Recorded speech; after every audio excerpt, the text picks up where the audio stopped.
Welcome back, everyone, to session two of season two of Pandemonium. I think it's been like three or 4 weeks since we got to play, so I'm happy to be back at the table. Man, let's kick it off with a recap. So the crew is engaging in the tournament, the fight for peace held by the god of celebration, Kosir, where he's brought the people and factions of Eteria, as well as mercenaries and adventurers from around the world, to compete in these games that he's calling the Fight for Peace, where he's hoping to broker some type of peace, or at least try to remind the factions that they're people, they're all Etarians, and hopefully limit the bloodshed from the civil war that's starting to boil over within the nation of Eteria. The Grove, or not the Grove, the Gavels are competing within and have decided to kind of forge their own path within the tournament as well. They initially had offers of sponsorship from their old friend Velnu, but decided they wanted to fight under their own banner, their own name, and see how far they can make it within Kosir's tournament. Within the tournament grounds or the Coliseum grounds, they found numerous different mercenary companies and adventures, from the mysterious robed figures that are robed in violet robes and their heads adorned with silver circlets, reminding Jeet of the image he saw of his sister, to Velnu's newest project, the Adamantium Renegades, brought to you by Velnu, that have dominated the space so far, as well as the old Squad 7 from the High Arbiters, who seem to, or at least not Belric, uh, at least the leader seemed to really relish in taking in a lot of the spotlight, Barrick, as he kind of rolled around on his horse and tried to gather the crowd up in the brief moment you saw.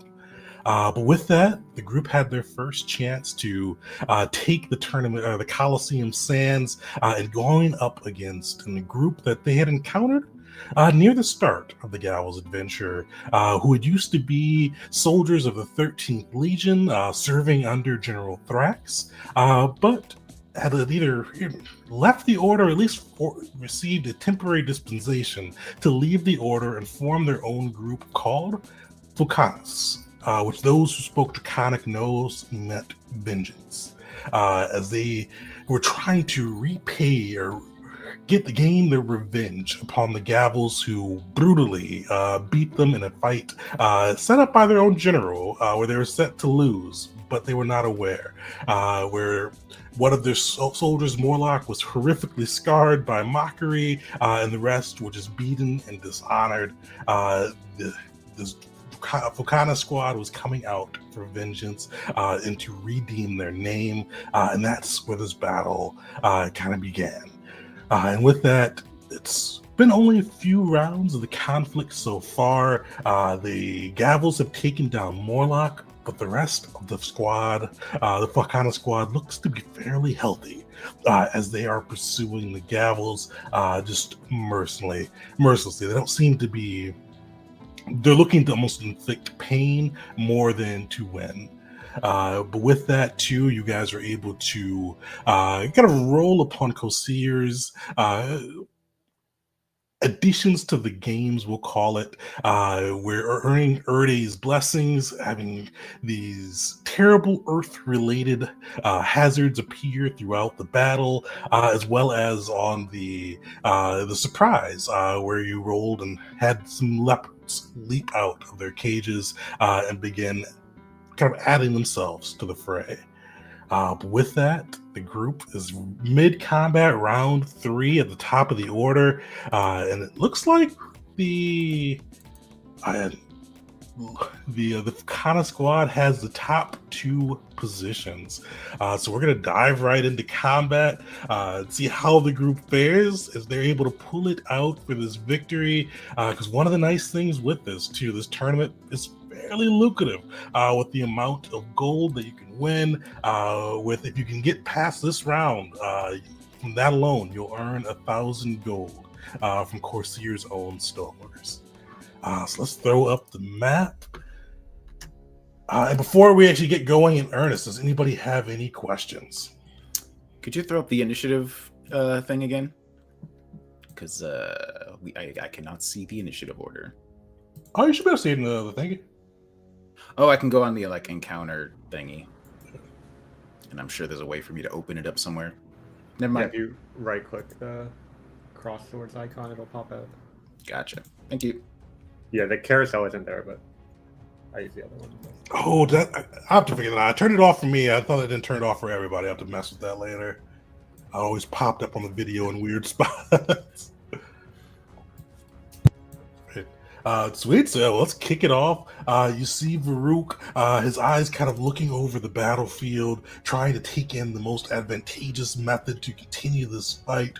And you see him first lock eyes with Mockery, then to Asteria, then to Will, and you see him charge forth, spear held up front as he makes his way over to Asteria. And you see him charge in, shield raised with one of his actions, and the other he is going to thrust with his spear.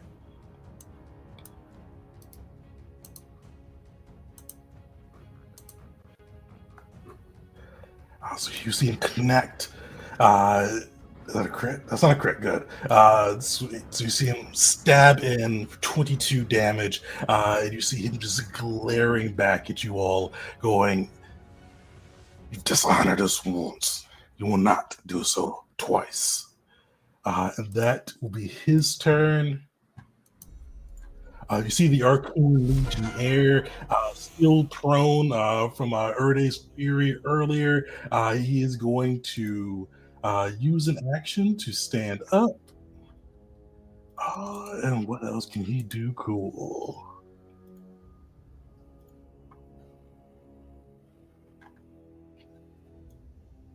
He's going to keep it with the old simple of this. You see him stand to his feet, and you see him begin to kind of start twirling his hands, and you start to see these arcane runes light up upon his hand and his blade, and you start to see magic materialize, and he's casting magnetic acceleration. He's going to take that shot at Mockery. Oh no. Luckily, that will miss. So you see him kind of like gathering this, and you start to see debris, pieces of Morlock's armor lift up and hurl towards you. But luckily, you're able to dodge just with it narrowly missing you. Hey, doesn't being knocked out move Wisteria in the initiative order? I don't know exactly where. So she'd be right above Officer Varuk, so a little advantageous position later. I also get a bunch of conditions, and I feel like it did that automatically before, but I might just need to do them anyway. If you give yourself dying, it'll add all the conditions. Yeah. Mm-hmm. There we go. All right, Will, you are up. All right. Do we still want to do that attempt at plan we were talking about before, where I let Mockery go first? I think we were okay with Varuk getting healed by my heal. Right, but we don't want Morlock to stand back up from So. All right, so I'm going to delay until after Mockery goes. All right. All right, one more time. What's Mockery doing? I don't want to mess this up. This brings up, well, the plan was for you to just kill the crap out of Morlock. But can you remind me how the rules for that work, like attacking somebody who's downed? This is a thing that doesn't happen very often, so I don't know 100% know how the rules work. Definitely. So you need to hit them, and he's succeeded on his last step save, so you need to hit him twice for them to pull him out. Okay, and then it doesn't matter how much damage you do? Doesn't matter how much damage. Okay, so I don't want to play your character for you, but I suggest just letting the hyena do it, because it doesn't matter how much damage you do. So as long as you hit, it's gonna work. But it's your turn. Twice. Yep. One action, command hyena. I am definitely going to do that right there and have the hyena bite in twice. Once. Damn. Luckily, a 14 literally just hits. Because dying reduces your AC excellent. considerably, but literally a point less than it would have been. And twice. Hey.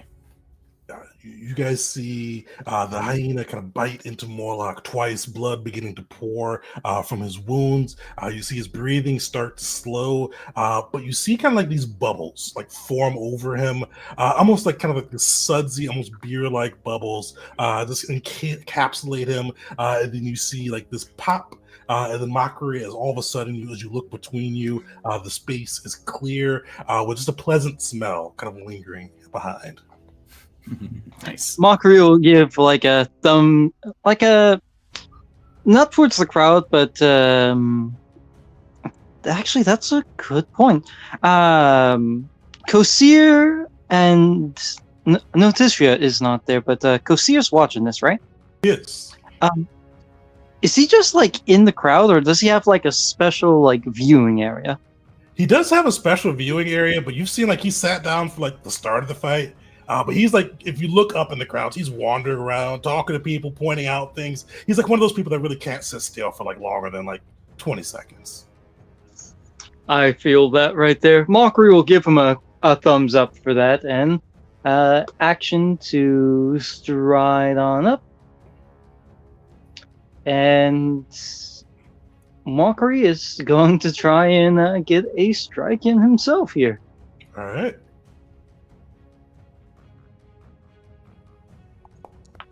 $34 to hit. That'll hit. Not a crit, but it will hit. Damn. I'll take it though. If he didn't raise his shield, that would have been a crit. Oh, goodness me! That is damage. Nice. How does that slash look? That's a pretty meaty slash. Not a slash this time around, but a strike with a gavel. As Mockery just comes around, his whole body is turned to the side, like readying this wallop, as he just like runs in and clotheslines Varuk, just taking him with that big old hit. Nice. All right, Will, you are up. Oh, you're muted, Will. Now's my chance. This is going to be a pretty impactful heal. Unfortunately, I am going to heal some of the damage you just dealt, but the overall healing I'm doing is crazy for our allies, especially because 3 of you are inside my circle. So I'm going to do it at the max rank that I've got. We need this right now. So I'm going to do a 3-action heal at max level. All right. And I think I'm gonna choose. Yeah, I'm gonna choose the angelic blood magic. I think for this. Yeah, I'm gonna give myself angelic blood magic. Now I have 2 things to choose from. So everybody gets a bunch of healing. Oh, I have to place it. Cool. It's gonna be just right on me, huh? Oof. It's unfortunate that Jeet is right outside it, but I can't move. Oh, it's okay. I'm also fairly healthy. Very healthy. All right.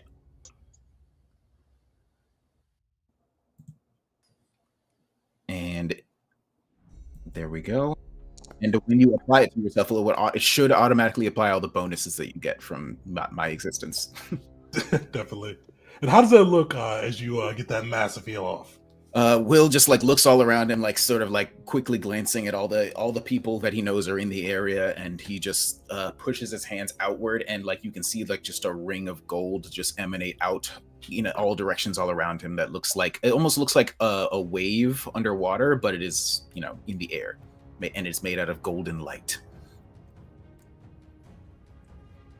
Perfect. You see Varuk looks surprised a bit as that healing washes over him. You see him kind of just continue to keep his shield raised. A bit of just uncertainty in his eyes as that massive heal goes. And I believe that'll be my turn. All right. You all look around. You see Kosir on the move again, but you see his voice bellow out. And he goes, "Now, my friends, it's time once more for Erde to make herself known. As I said, I beseech the goddess for a few tricks to make sure that the crowd is entertained. And the goddess did not disappoint. He goes, well, last time she made the ground shake. This time, you'll deal with Erde's tears. And as you see him say that, you see him point to the sky, and you see boulders hovering in midair that start to fall almost like Tears? Yeah. We need to have a conversation about what tears are. So everybody can actually post it and then give me a reflex save. Wait a second. Rocks fall. Rocks fall. I am not good at this. I have a feeling it's not going to be enough. All right. Jeet succeeds. Belric succeeds. Will and Bear just fail. Here's for Mockery. Mockery will fail. There. Who are we missing? Sorry, that's me. I was... Okay. I believe Hyena. There we go. Oh yeah, Hyena too.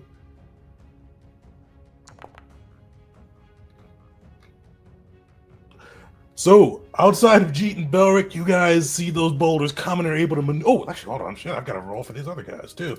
But outside, the rest of you guys are able to kind of dodge as these boulders come through. The rest of you will take that 46 damage. Let me roll that real quick.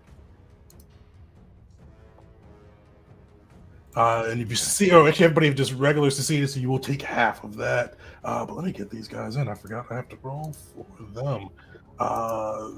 Legionnaire will succeed. Beck succeed. Barsco is quick on his feet. He just dodges nimbly aside, completely missing the falling boulder. And Varuk will fail. So you see the other squad seemed a little bit more prepared, but Varuk, as he's trapped between Mockery and Wisteria, just does not have the wherewithal to fully dodge. Sweet. Leopards. Which leopard is that? So you see Barsco is still under assault by this leopard. It is just clawing frantically at him, trying to disembowel the mage. You see it lash out twice with its claws. Ooh. From that. Oh, you'll love to see it. -4 from that. I double clicked the thing twice, so it'll be a -4 since that's agile. But the two things will hit. It is going to use grab as well. So he's going to try to lock him down. And completely fails. Sweet. So let's get some damage on that.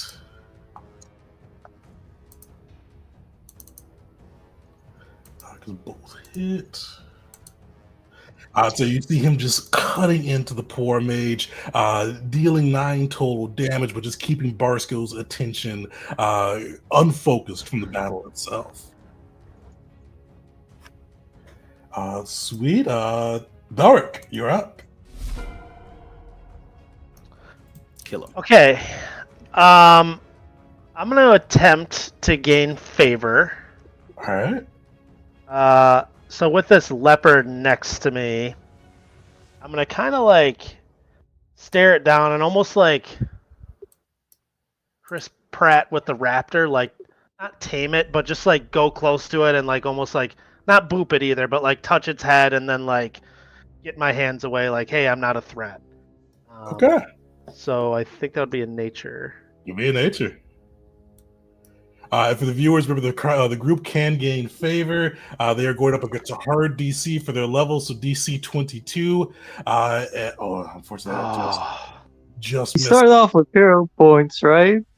Yeah, you guys get because it's by session, not by encounter. So you do have however many hero points you get. So you get for most of you guys 1, and then with Wisteria and Jeet for this one, you guys start with 2. Yeah, let's go for it. I'm gonna use a hero point. You're pointed up. Um,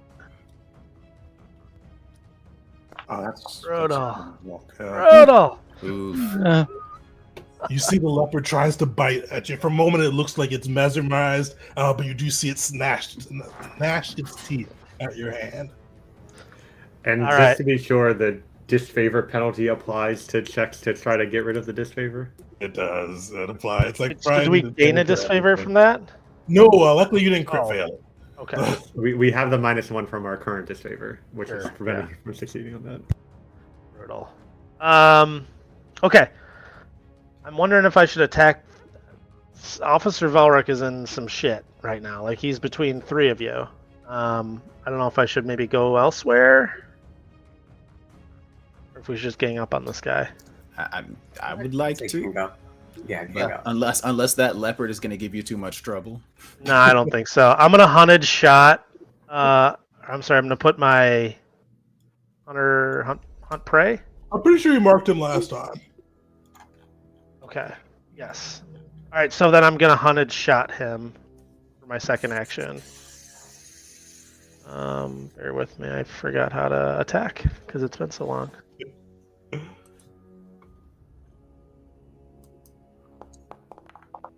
Oh. Unfortunately, the gladiatorial disfavor. You hear the crowd booing and chanting for the Picata squad, and it throws your aim off just slightly. All right, and then I'm gonna crit miss on my second hunted shot. Unfortunately, that isn't that 1, 2. So you hear the crowd boo harder, and you guys gain a second point of disfavor. And yeah, shout out to G8. That thing works super well because it just everybody should see. Well, my guys see 2 smiley faces right now. You guys probably see 2 frowny faces. I could use a team hero point if we have. No? You've got. You could have used it actually. If you wanted to, you can use it for the 4 rerolls for the favorite piece. One of those to see if that 21 could go a little higher. But unfortunately, you wouldn't be able to use it for your attacks. Okay. All right. No, I mean, I think I'm good. All right. I guess for my last thing, I'm gonna command my animal bear, and I'm gonna have him take 2 strides. Let me see his real quick. I don't think he's 35 feet. So I'm just gonna have him stride toward this arcane legionnaire up here. All right. Figure out how to do that. Wait. Oh no, he can go there in 1. Yeah, he's got the bear and hyena are pretty fast. I think they're outside of Mockery and Will, they're probably the fastest on the team. Okay, so yeah, he'll move 35 feet, and then he is going. If you go to... directly in front of him, Hyena can help with Lincoln later on. I will move there then. And then I'm gonna bite. I can't fail. I can't fail 5. Can't fail everything here, can I? Got the dice with you. There you go. That I hit by 2. All right. Thank the Lord.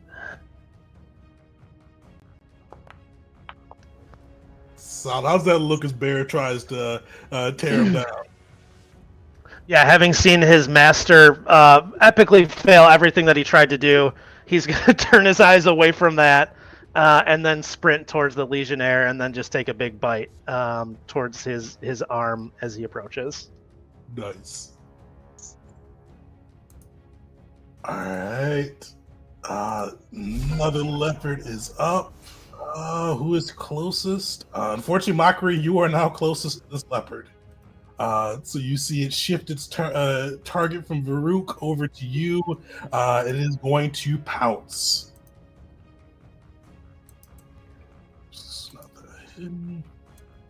So you see it leap towards you. It tries to strike. It may try. Luckily, your armor proves too much for it. It slashes again, and its animalistic fury tries yet again to break through. But that Hell Knight plate is holding up, just thwarting all the attacks. Wait, with it critical missing, does that affect the favor at all? Since Unfortunately, the leopards are neutral from the favor. They don't affect you, and they don't affect the other guys. I see. They're more kind of the arena's own thing. All right, Abek is up. What's he gonna do? Yeah, he's gonna try to buy a little bit of space for himself. He does not like being right next to the leopard. You see him pick up that longbow, string it back.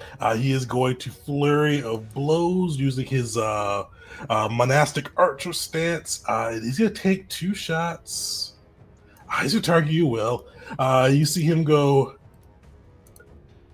"We like it when you lot stay down. Quit your magic." And he pulls back that bow twice.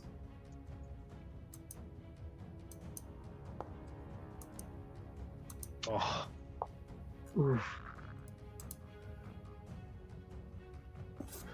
So unfortunately, crit hit. Luckily, the second will miss.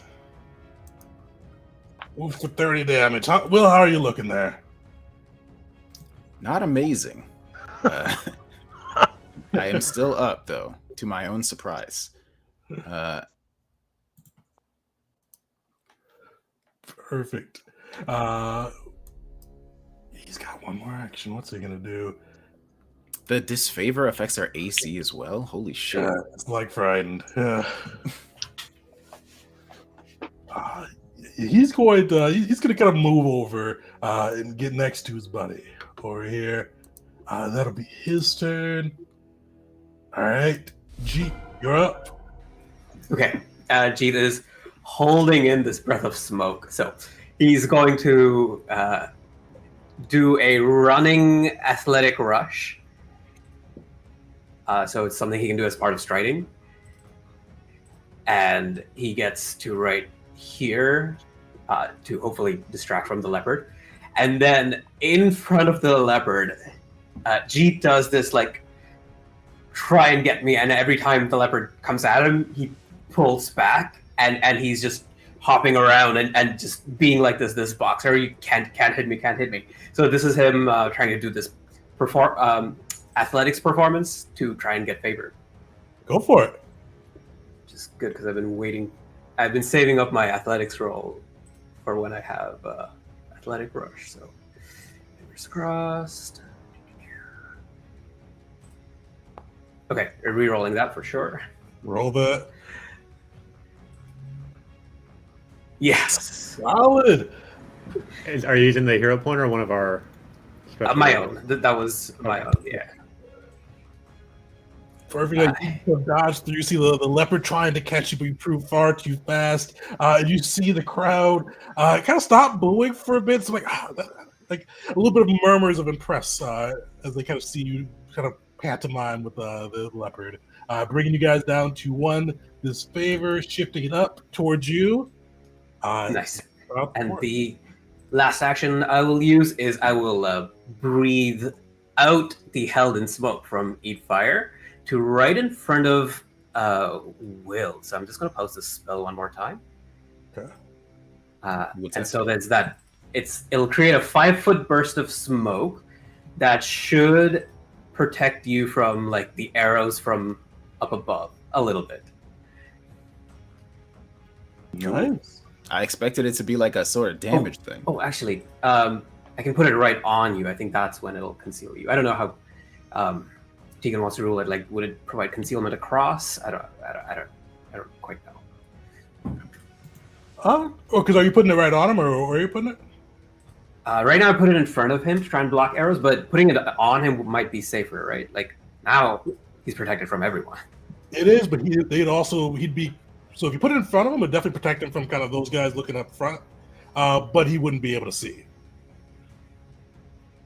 Yeah. So you'll have the same concealed effect blocking you when you target enemies. Other creatures. That's fine with me. I have a little while before I get to do, and I can just move out of the smoke when I need to. Yeah. Okay. Cool. That's my turn. All right. Oh, which leopard is this? Oh, that one. So you see it just dashing forward. It's going to leap at the arcane legionnaire, claws outstretched. It'll hit. It is going to try to grab the legionnaire.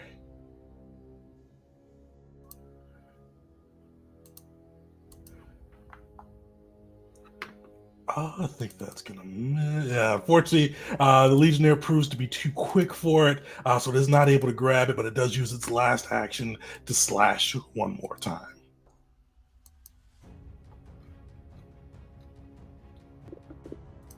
So you see it dig its claws in and dig a little bit more blood out of the Legionnaire as it sees itself surrounded by now both a bear and a leopard, both just gnashing at it.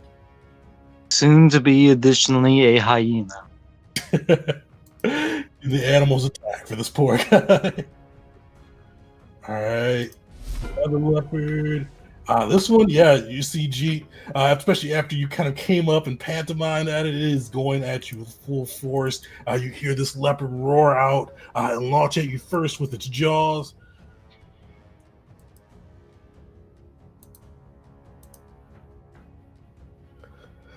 Slash, claw.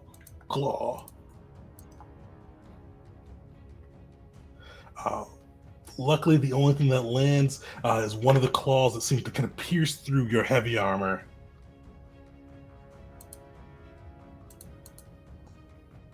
For just 6 damage, as it kind of just slightly pierces in, draws a little bit of blood from you as it tries to take you down. All right. Oh, Barsko is up. Oh, what's he got to do? Oh, yeah, he's going to do that. So you see him kind of reaching up again, especially after G made fun of his last fireball. You see him bring out another, and you kind of hear him grumbling under his breath, like, I will burn them all at this Coliseum to the ground if I need to. And he is going to throw fire at the crew. So everybody inside the green sphere, give me a reflex saving throw. Oof. Ooh. And I will use Eat Fire reaction one more time. Sure. I think I need to. I'm gonna need to. Yeah, I don't know. Is it? It might not be worth it because, like, I think it's gonna probably take me out even if I save. Well, let's. You know what? No, maybe not. I'm gonna reroll it. Yeah, because that crit damage will turn into 40. Yeah, let me reroll it. Hold on.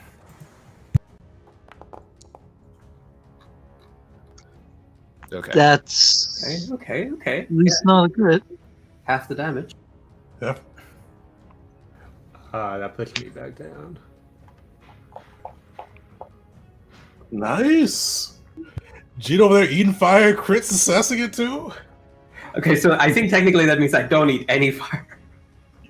You don't eat any fire, but how does that look? Because that does earn you favor with the crowd and bring you guys back up to neutral.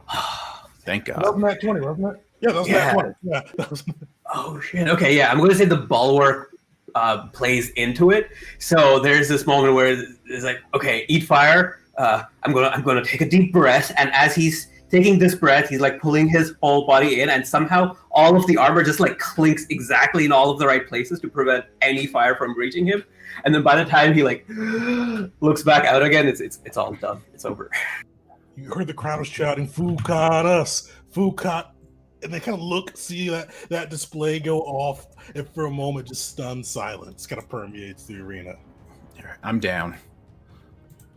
Me too. So that puts both of us in front of Barcelona initiative. Shit. All right. So, because Wisteria, that you just failed that, right? No, I succeeded, but I only had like 6 hit points. Oh, you see, so sweet. Sweet, because you're down at wounded 2 now, right? Or dying to, yeah. Oh yeah, because you're dying 2, wounded 1. Perfect. Right. All right, so you guys, kind of the crowd sees Jeet do this impressive display, but unfortunately, as the fire clears and smoke fades, you do see Will Wisteria upon the sands. And Oh, sure, that's gonna shift you again. Sorry. Oh, let me pull you down there. So there we go. Where the bars go. Varuk is up. It moves you to before them, even if you already were going to be before them. Jeet, that's right? Yeah, I think so. Yeah. Yeah. All right. I mean, it gives y'all a whole round to heal me rather than me just immediately making a. Yeah, Okay. yeah. I think that's the reason why it was there. I still see Will up above. Is that right? In initiative. Oh yeah. Yeah, I haven't been moved. All right. So Varuk is up. Yeah, he's gonna continue his duel with Mockery. You see him just take out, kind of just half the spear, raising his shield a little higher, and he just stabs out twice. Just utter efficiency. Let's see. Damn. That second will miss. So he goodness. tries to go through and jab it in, but luckily you're able to block it aside. All right, it's 23 damage, Mockery. How are you? Hopefully you're looking pretty healthy. Oh, not hyena. He's looking rough, but he's still standing. Still standing. Perfect. Oh, that's piercing! I have resistance to that! Oh yeah, you took your Hell Knight thing. Yeah, I think it's mortification. Heck yeah! You see that spear trying to pierce through your skin, but the hellish rituals you've endured, this makes you a little bit tougher to the things that will try to break you. All right, that is Varuk's turn. Oh, let me throw that on just to make sure I don't forget. And then the Legionnaire is up. You see he is surrounded by animals. He whips out his blade. He kind of slashes twice at Bear.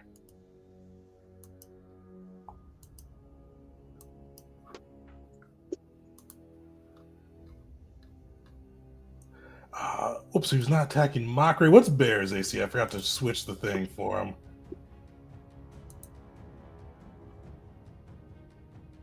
Looks like 25 for him. So yeah, he slashes out his katana twice at Bear, just cutting into the poor animal's flesh.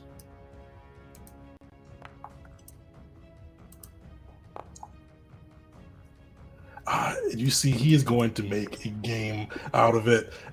You see like he cuts into Bear. You see him look to the crowd, spreading his arms wide, his katana hanging from his right arm, and he goes, Bear, dwarf, man, anything that comes after me will be dealt with in blood.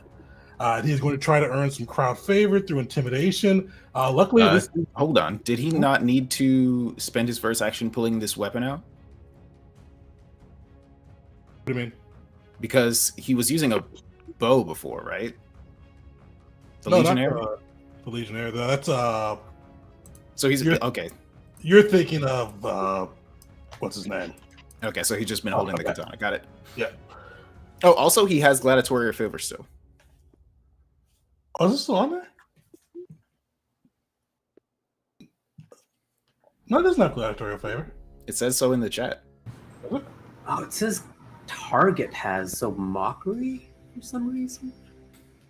Oh, might be a Wait, bug what? somewhere. Hold on a second. Let me see.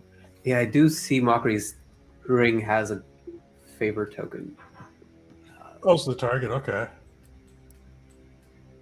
Weird. Oh my bad. Yeah, it's not included. Yeah, in if his you can. mod, so. Yeah, if you can right click it twice, it'll just make it disappear and should put him back. Sweet. Oh. I think I spirited away the wrong thing. The thing that said 18. Perfect.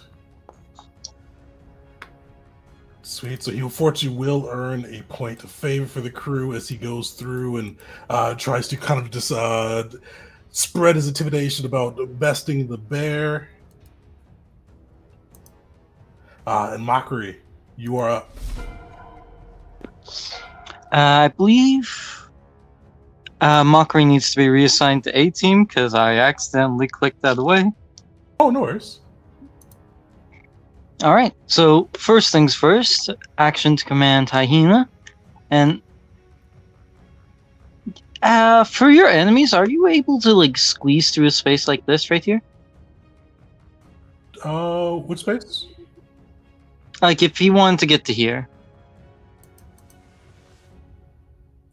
like diagonally through them, is that possible? We'll say you can. Heck yeah. Just gotta double check Hyena speed real fast. Dang. Yep, he'll spend this turn just setting up for Bear. Coming on in to help Bear with some flanking. Getting right into the fray. Nice. So it's a bunch of animals all gaining up on the wizard.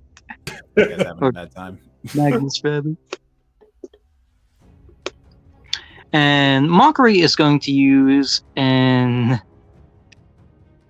Oh, goodness me. He's in a rough spot, actually.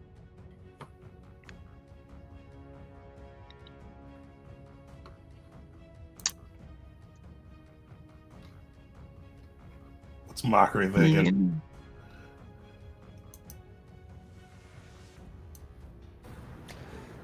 Cheering on the crowd. I always think- helps out. What'd you say? If you're looking for actions, cheering on the crowd is always useful. It's more so I have too many things to do here. Fair enough. Mockery needs to move, he needs to intimidate, he needs to cheer on the crowd, he needs to attack, he needs to take aggro. Screw it. Swing. Swing away.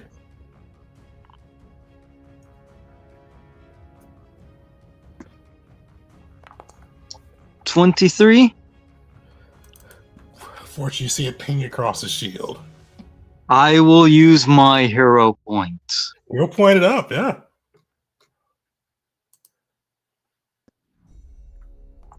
$25.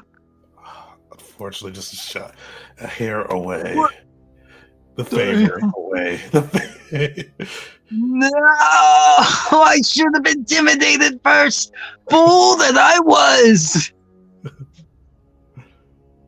Perfect. You got one action left. What is Mockery thinking?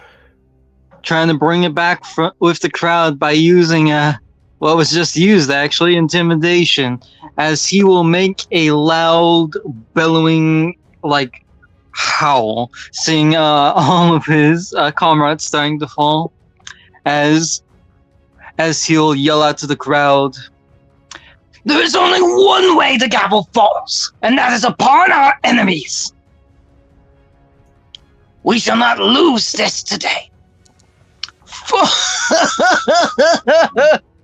Can I use this I would recommend you use one of your four there. Yep. That's one, yeah.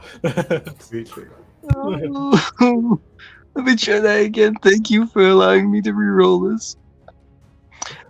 No! At least it does not earn you more disfavor.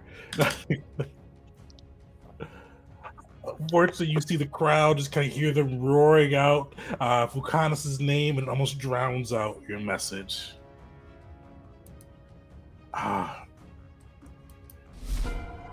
You see Kosir kind of sitting, for once sitting in one of his chairs, and he goes, "Once again, my friends, Order must rest, but know that she'll be back next round with something much more interesting." The leopard is up.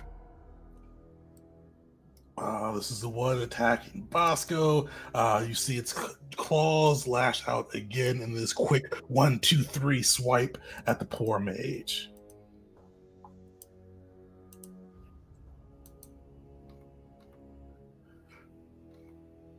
Unfortunately, you just see slash, and is unable to land a blow. Beric. Yeah.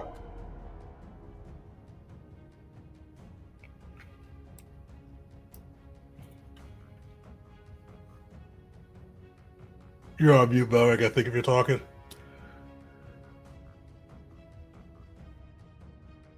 Okay.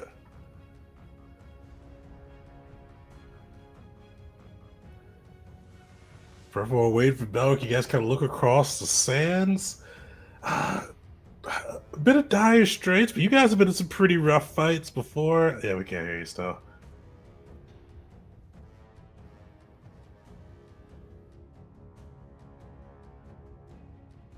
You guys have been in some rough fights before and have come back.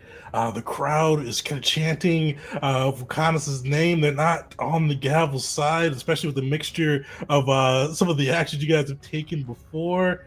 But you could turn around. So Beric asked you to treat wounds on Will. What's the crew think? Probably a good idea. I like that idea. Perfect. Give it a go, Beric.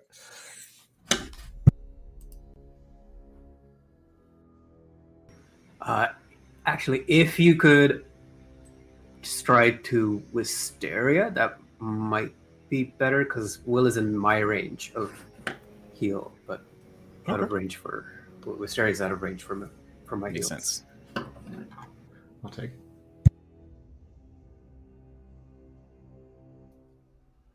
Perfect. Give us a battle medicine treat wounds check. What's your let me look at your nature score, because one of the things you'll have to decide too is what level, or I forget what your nature is, but what level you want to go at. Do you want to go to the easier one to hit and get I think 2d8 healing, or do you want to go a little bit higher there? You are expert in nature too with natural medicine, so you could kind of risk it if you want to go for a higher DC.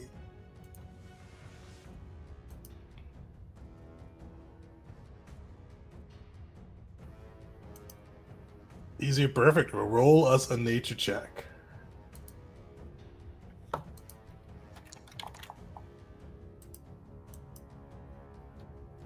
Solid. So that will succeed. You're able to kind of go through and pat some natural herbs and medicine into Wisteria. Give us 2d8. We'll see how much HP Wisteria regains from all that.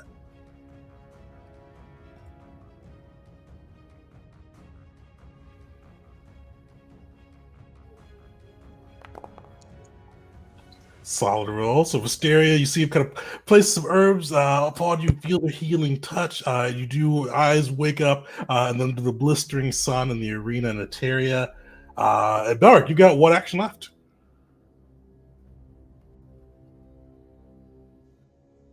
Hunted shot, yeah. Shoot it up.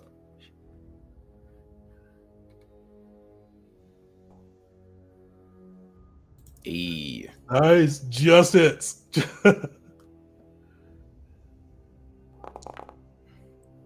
Solid.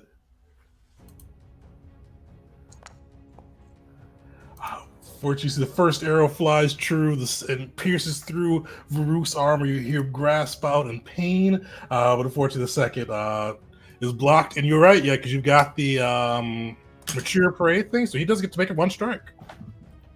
Jawed up. That'll hit by one.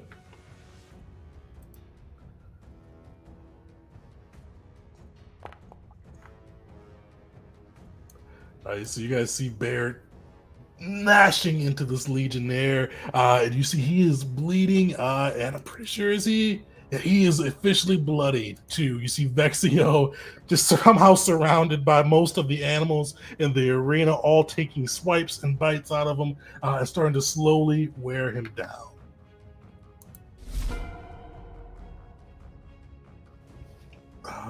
Sweet. The leopard is up. Which leopard is this? Oh, this is one by Mockery.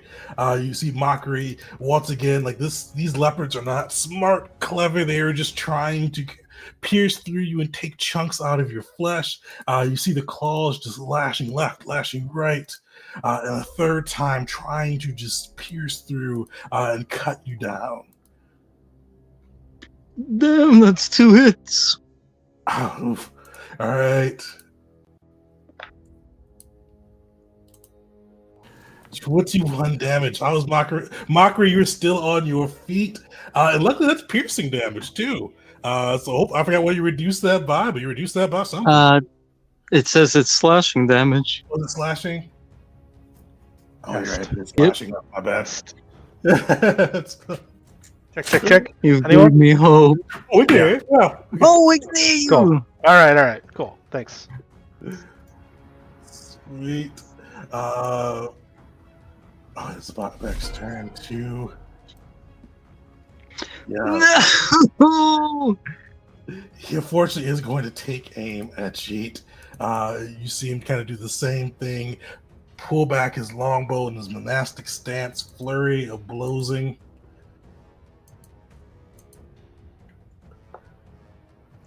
Damn. I'm not unconscious. He's targeting Will. Oh, I forgot to change that. I've got you both clicked. That's why. Jeet, what's your AC? Right now with disfavor, it's 24. Oh, so unfortunately, will still hit. 15. He is going to. Yeah, he's gonna try. You see, like after he hits you with that last shot, you see him try to do like a full backflip and yell out "Fucanis," this heavy draconic accent, trying to earn favor with the crowd. Unfortunately, he fucking will earn some favor there.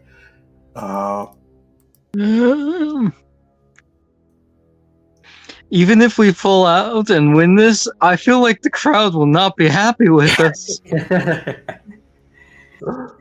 But Jeet, you're up, hurt a little bit by the arrow. But what can you do to turn the tide of this battle and get the gavels back in it?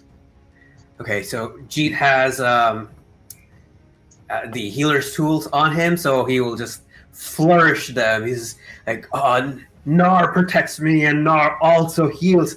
Watch how the healing will flow out of me. So if you'll allow me, I would like to do first healing to rile up the medicine check to rile up the crowd, and then do 2-action heal. Perfect, go for it. Yeah, running low on what is that? 22, that's just enough. Yes. Yeah, solid. You bring down the disfavor. You hear some cheers go out, and actually the crowd is pretty receptive to Jeet right now.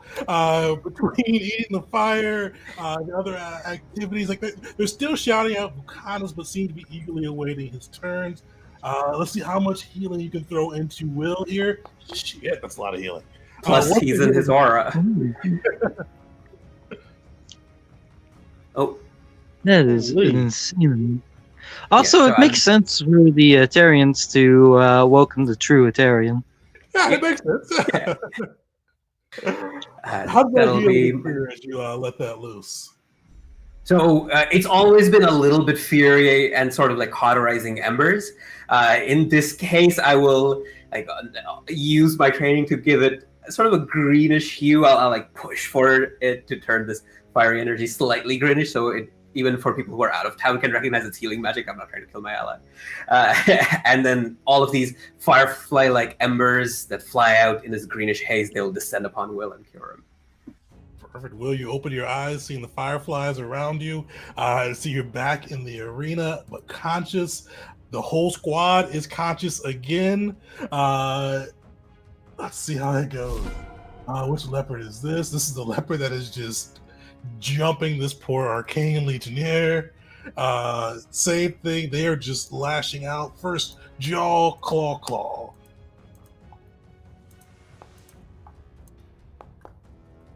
Unfortunately, the Legionnaire is wised up to this leopard stick, and you see him just dodging, moving back and forth, placing his katana between him and the beast. This one is messed next to Jeet. Same thing. You see it lash with its jaw, claw.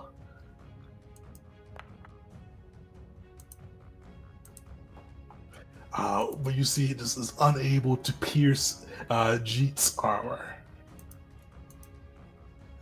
Will, back against the sand, but you are awake. What do you do? You're muted. First of all, I in the process of removing my angelic halo, I also accidentally removed, I think, the team that I was on, which is probably important. My bad. So you might need to put that back on. Does halo go down when you go unconscious? I assumed. I actually don't know. It doesn't say anywhere when it would end in the spell. Yeah, if it doesn't say, then it shouldn't go out. Like, bless doesn't go out when I go down. Yeah, so it's not, if you're down and as long as you're still alive, it's up. Okay, then I'll put it back on and just refund my focus point. There we go. Cool. Yeah, you can give yourself +6 or something HP as well. Oh yeah. I was okay. Nice. Oops. Oh, nope, definitely don't have 343. There we go. Rashaniel was just taking over at that point. All right. So I suppose I have to stand up. That's my first action. And then I would like to. I guess I should try to. I don't know. I can try to gain favor, but now the rule is that we can't use the same skill more than once to gain favor. Is that correct? So if you can't use it until after a round passes. So if you couldn't use like religion twice in a row, but if you use religion round 1, you could use it round 3, if that makes sense. Yeah. Okay. Well, I don't remember which ones I've used already, but I didn't do any of them last round, so it should be fine. You're good. Yeah. Can Will just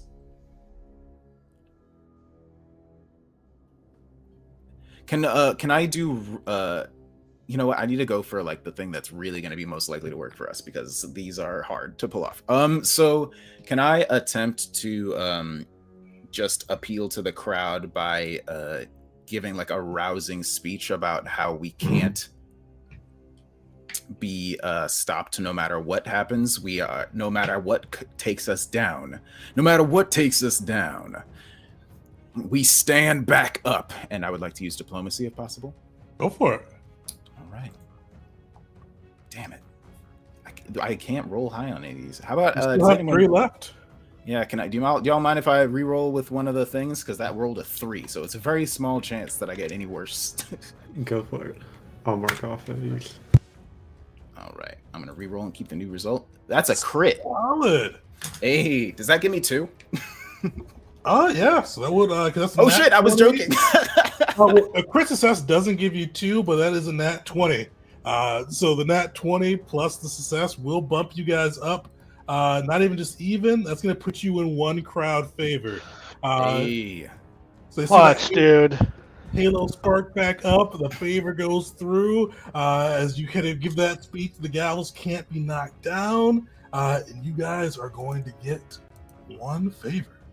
Nice. All right. And then after shouting that out, I'm going to gesture over to Wisteria and be like, show them how we do things. And I'm going to cast guidance on you because I only have 1 action left. Solid. I don't need to move out of the smoke to do that, do I? Oh, you would. Oh, okay then. You need to be able to see Wisteria, yeah. Uh-huh. In that case, I don't think there's anything I can actually do while standing in this smoke. Like I could move out, but hold on. I have an idea. I mean, move out of range of another fireball, maybe? It's certainly a thing I could do. Do I need to be able to see? If I wanted to cast an AoE spell, would I need to be able to see the space? Probably. That's fine. Yeah, I'm just going to move. I'm going to move. Let's see. Oops. One. I don't know where. You want it to demoralize or bottom out. You don't need to see for those. Oh, I don't? Oh, okay. I assumed I You're would just need to talking see shit for about everything. that. All right, I've been wanting to do Bon Mot for a while on the officer, but I just never had the actions to do it. So yeah, let me try it.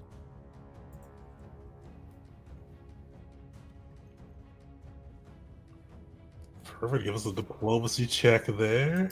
I would like to. This is just one single speech that I'm giving as I'm standing up, just like the talk that I'm doing. It's all this. It's like it's three. It's two different actions, but it's three different actions, but it's all the same.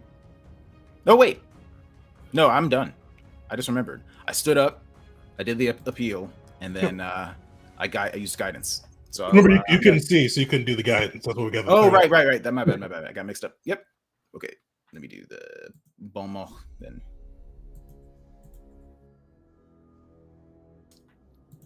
Target him. There we go. Did it not do it? I know you just threw in the thing, but if you roll diplomacy or click that diplomacy, Oof. Unfortunately, rolling lots of threes today. yeah, the dice have not been your guys' friends today. But luckily, not a nat one, so nothing with the favor. And you guys are finally favored. You hear like the crowd, like for a while, like they were just like stunned silence. But you do hear some crowds, some members of the crowd shouting out gavels. Some shouting out, "You can't take them down. They keep getting back up." Just amazed at you guys persevering through this fight. Speaking of somebody else up, well, maybe getting back up, Hysteria, you are up. Okay, it's not giving me the favor one bonus for some reason, but I'll just make note of that if I roll. Yeah, so first I'm going to, well, actually, because it's a free action, I'm going to devise a stratagem on Varuk, and that'll help me figure out what to do. Or, oh, use.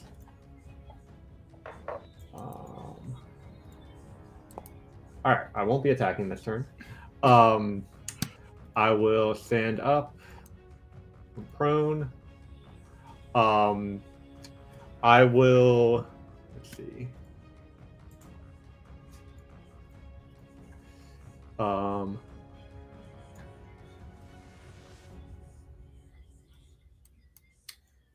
Yes, I'm gonna kind of shout out like, "That's right. No matter what happens, we always get back up."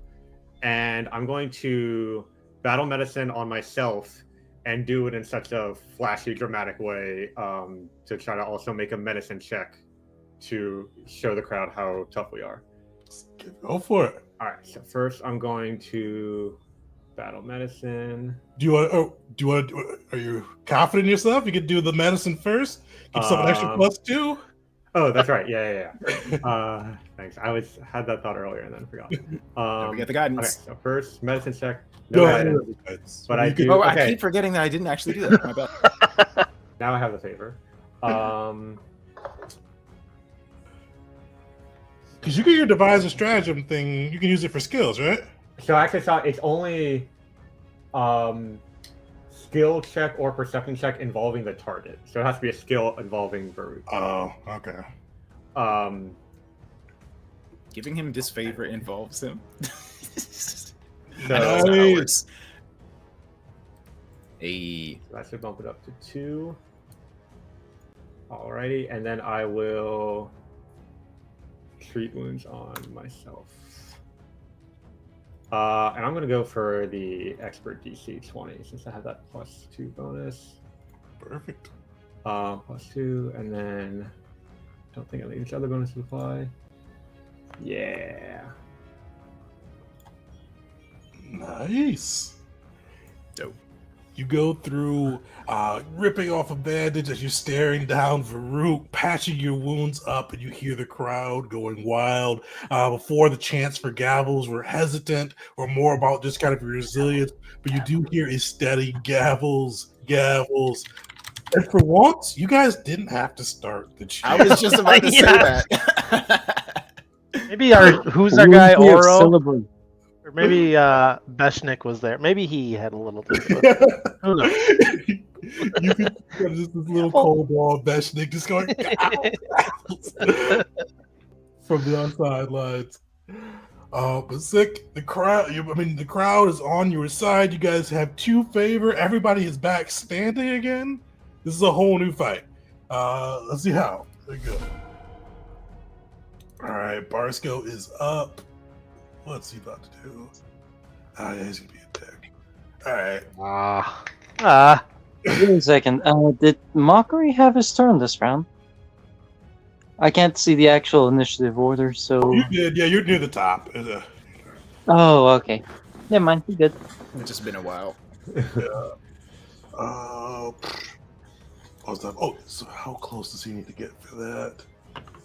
Jeet, he is staring you down. This is like the second time you've embarrassed him with fire. He is not happy about this whatsoever. He's not that. Yeah, he's going to move 20 feet closer. You see he's still glaring at you, and he goes, "You are a pitiful servant of Nar." You kind of see him gather his hands up, clap them together, and you see two bolts of flame in each of them, and he's going to cast Scorching Ray, one at you, and then one at Bear, because that cloud is probably blocking him from the two others. So first one. Jeet, that gladiatorial. Oh, actually, missed either way, but the gladiatorial favor still helped out. And then Bear.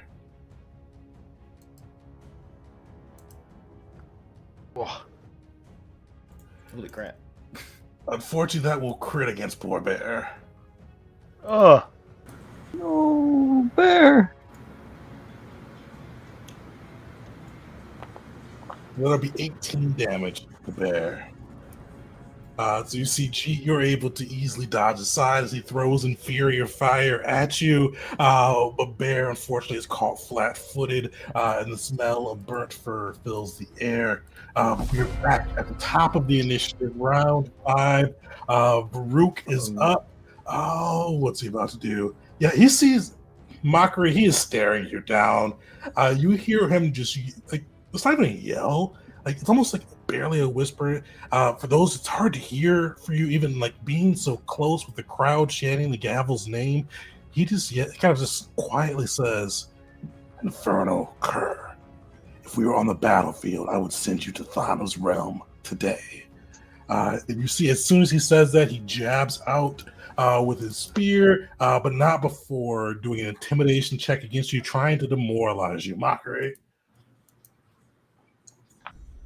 What's your will? Plus 10. Will plus 10? I think I have a few things to help me with that. So, if things would give me a +1 to saving throw, would that affect my will for this? Yeah, because you've got the thing for fear with your aura, so that'll give you a +1 there. So that's a +1. Then I believe something in Hell Knights also helps me out here. Let me quickly just look that over. It's real fast. Dang. Oh, shit. It's not gonna matter. So that fear is gonna go off, and that's a critical hit. Oof. All right. Yeah, so he stabs it to you. 32. How are you looking, Mock? Are you up for that? Mockery had 7 HP. Whoa. He guts you, pierces through your flesh with a spear, kicks you off, and then he is going to get out of dodge and buy himself some space. You hear him yell, "Fukada squad, we have this. Focus up, forget about the crowd, bring them down." The Legionnaire is up with his beast fight over here. He is just recklessly. What's he gonna do? That's what he's gonna do, unfortunately. You see, he moves, spends an action, moves up, kind of circling around Hyena. You see, he lifts his hand up, and you start to see bolts of energy crackling. Oh, no, he couldn't really. Actually, let me see that line. Fortunately, that's a good line. You see bolts of energy crackling, and you see this lightning bolt unleash from his hand, arcing through both Hyena and Bear. Hyena, Bear, give me a reflex saving throw.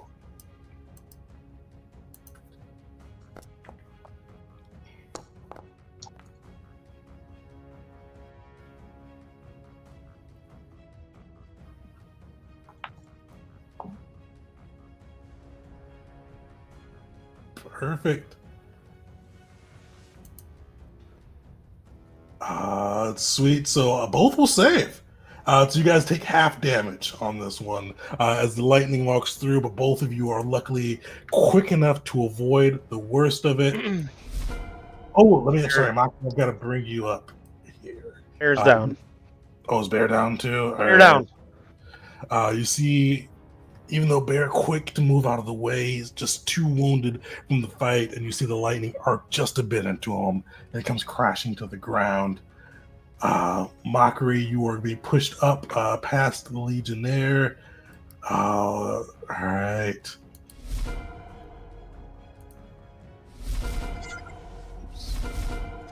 Oops, that was double skip. The leopard is up. Oh, where is that? Which one leopard is this? Oh, that's that one. All right. Who is closer to him? Is that Farouk or Abek or? Oh, they're equal distance. He's gonna continue just fucking with the sorcerer. So you see him leap or pounce, I should say, at the sorcerer, claws outstretched. It just goes in for that 3 tap, hoping to put some pain on the sorcerer. He'll get a critical hit on that shit. Critical hit and a hit. It's a 16 on the first. 6 on the second. The sorcerer is looking fairly rough. A solid hit could bring him down. Probably not from the hyena, but a solid hit from somebody else could bring him down. We should try to recruit these without leopards after this. Yeah, I'm gonna tame one of these. Without Mockery, the hyena cannot act, so it wouldn't be the hyena who could do that. Bear's down. You're up. Wisteria is back up. Outside of Bear, the rest of the Gavels are up fighting. The crowd is chanting your name. What do you do? All right. I'm gonna hunted prey. I'm gonna hunted shot my hunted prey. Still going after him. Let some arrows loose. You didn't raise the shield this time. And now that he's away, I'm actually going to use my Nars fire arrows that I crafted. Nice. Ooh. That will hit.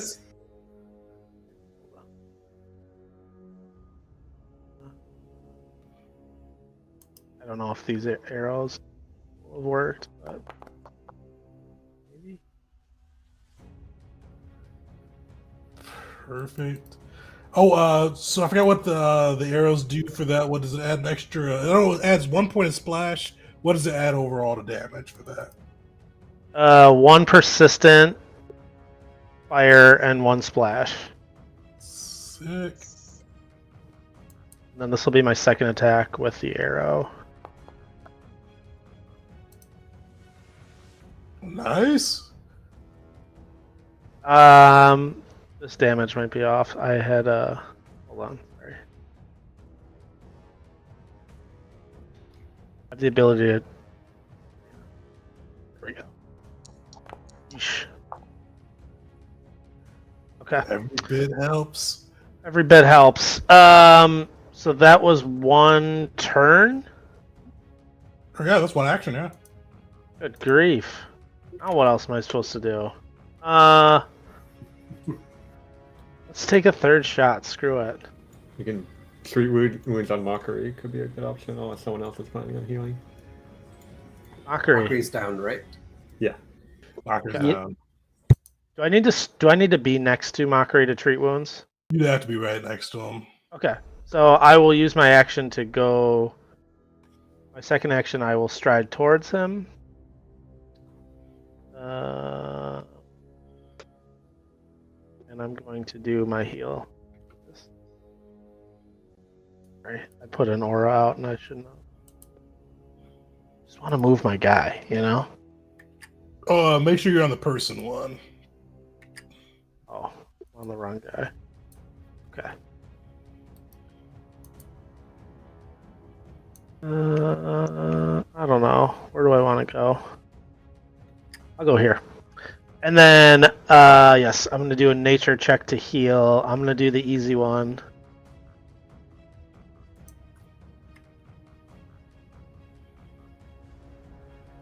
Sorry. Perfect. So you just got to beat a 15. What do I have to beat with the other one? 20.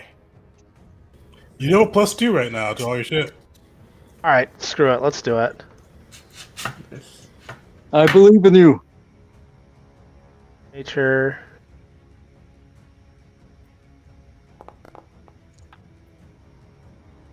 That'll succeed. So roll 2d8 more. I think the 2d8 are there, right? Oh, well, because you went for the harder one, so that's a 48. I think it just adds a flat bonus of some kind. 48 might be like 2d8 plus. Oh, you're right. 2d8 plus 10. You're right. My bad.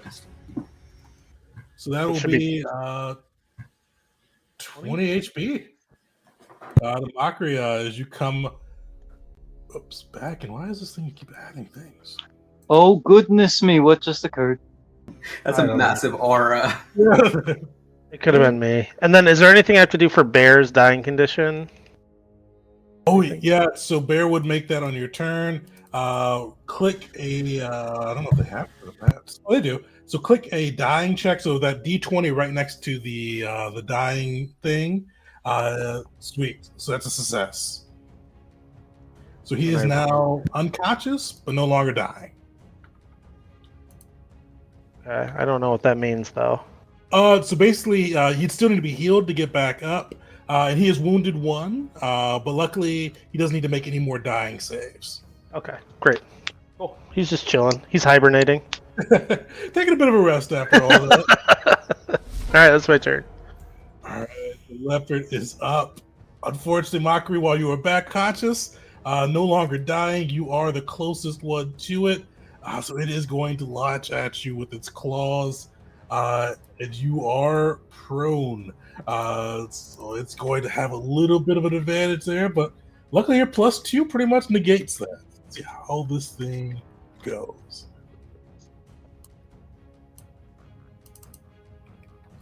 So slashes left with his claws, right. Your armor continues protection of the Infernal Lords themselves, keeping you in this fight. A lot of enemies on this one. Who's he gonna? Yeah, he's gonna keep fucking with G. So you see him kind of pull out the bow. He's going to strike twice with his flurry of blows. Yikes. First will hit, second will miss. Is that a nat 20 crit? That is a nat 20 crit. So you see him do like this theatrical pull upon his bow, kind of just like drawing it way back, letting the arrow loose as he looks to the other side. It strikes true into Jeet. You hear it all from the crowd as it goes off, and a murmur of appreciation. And he is going to, for his last one, he's going to wholeness of body. So he is going to try to get a little bit of HP back. Oh, This is why I should have multi-classed into monk. All right, let me see that crit damage. 24. Okay, still up barely, but still up. All right, Jeet, you are up. All right. What I should do is heal myself. What I'm going to do So, just like with the previous turn, I'm going to turn a spell cast from 2 action to a 3 action to try to play to the crowd. This is my last fireball of the day, right? And so as I bring the fire out, instead of just throwing it out, I will first like roar it, flame it in my own hands, and then would you let me do a nature for that? Definitely. Or survival? Yeah, cool. Nars fire is hungry today. Yes. Solid. Bring you guys back up. Yes. And then we will toss that out. Come on, yeah. All right, poor leopard, but you know what? Burn the It's leopard. fine. And whatever happens, that's my turn. Oh, did you roll damage, right? 66. Oh, sorry, no, yes, here. Solid. Oh, sorry, I need to roll my saves. Let me do that for this guy first. Yeah, whole list of bodies that. Fails. Yeah. I'll grab that in a second because I take him out. Hey. That's good. Yes, my God, he's the one who's been chucking fire right back at us, right? He's the one who's been knocking Nar. Yeah. Fire. Burn you for your blasphemy. You are in a terror here. Nar is our God. Feel holy fire for once. You see, you see, like this face, like it starts to fall as he sees you kind of grow and grow that fireball, and kind of enticing the crowd. You see it land, fire splash everywhere. Beck was quick; it was able to avoid some of it. The leopard seems to be able to avoid some of it, but the other one, that mage that was trying to taunt you with Nara's fire, has taunted you twice with Nara's fire, both in the duel of blood and honor, along with the tournament. He almost seems resigned to his fate as this fireball crashes, green flames burning through him. You see skin charred. He is laying on the sands, bleeding out. That wasn't a natural 1 crit fail, was it? Let me see. I'm not sure. It was a natural 1 crit fail. Sheesh, dude. An extra bit of favor on that. So the extra favor for this one doesn't add to your bonuses, but at the start of your turn, you get a hero point. So Holy crap. you Nice. guys keep that. All of us? Everybody. So on the start, make sure it's at the start of your turn, though. So you got to keep that favor till your turn comes. But then whenever an enemy goes, they're also frightened, as the crowd is just shouting your guys' name, like thundering through the stands. All right.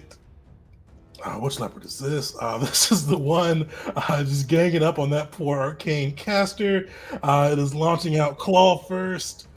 Claw again. But unfortunately, it is not able to pierce through. This one is at Jeet.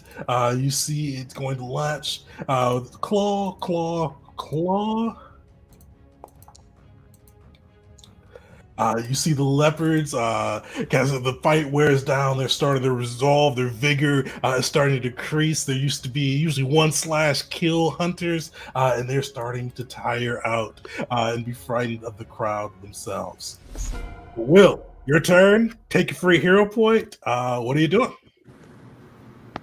Oh, and he stood up last turn, so he shouldn't be prone anymore.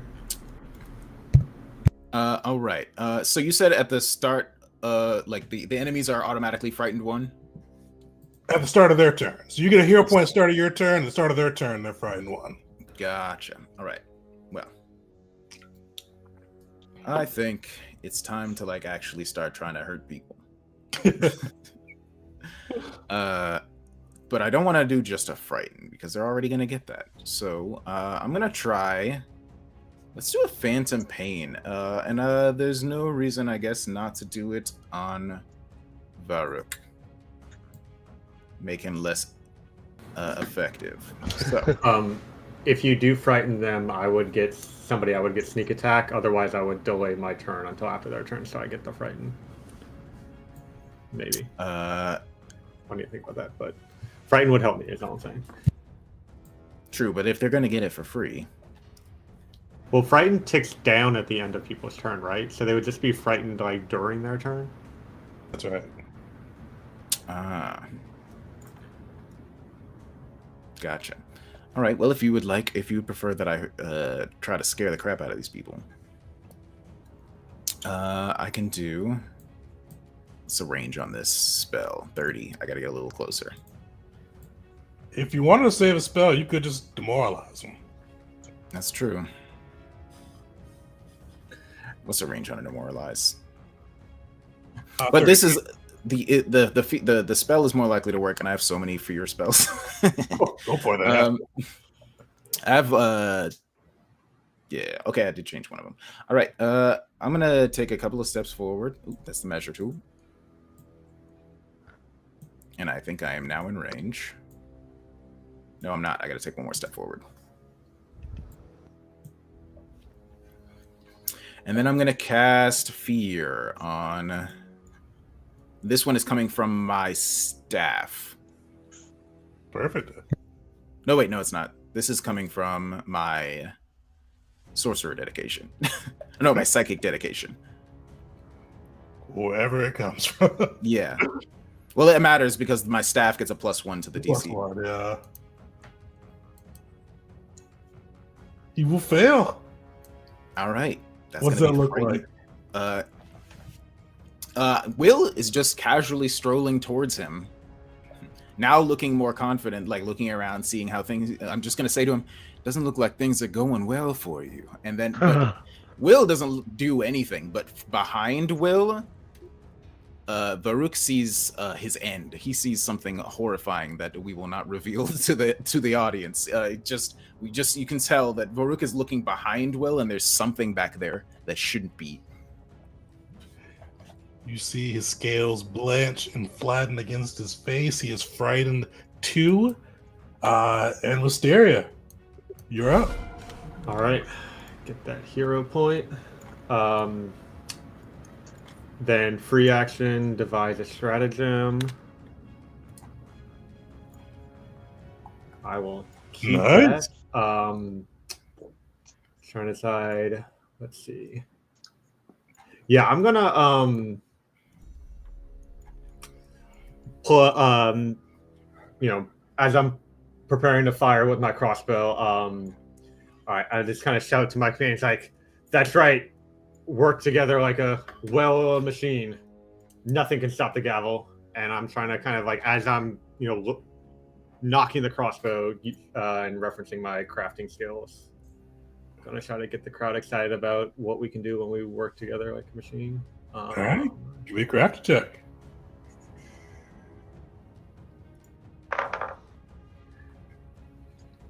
Yeah. Succeed. You hear the crowd is going wild. They are chanting out the gavels. They're awed by kind of the teamwork, the resilience that you guys have displayed throughout this battle.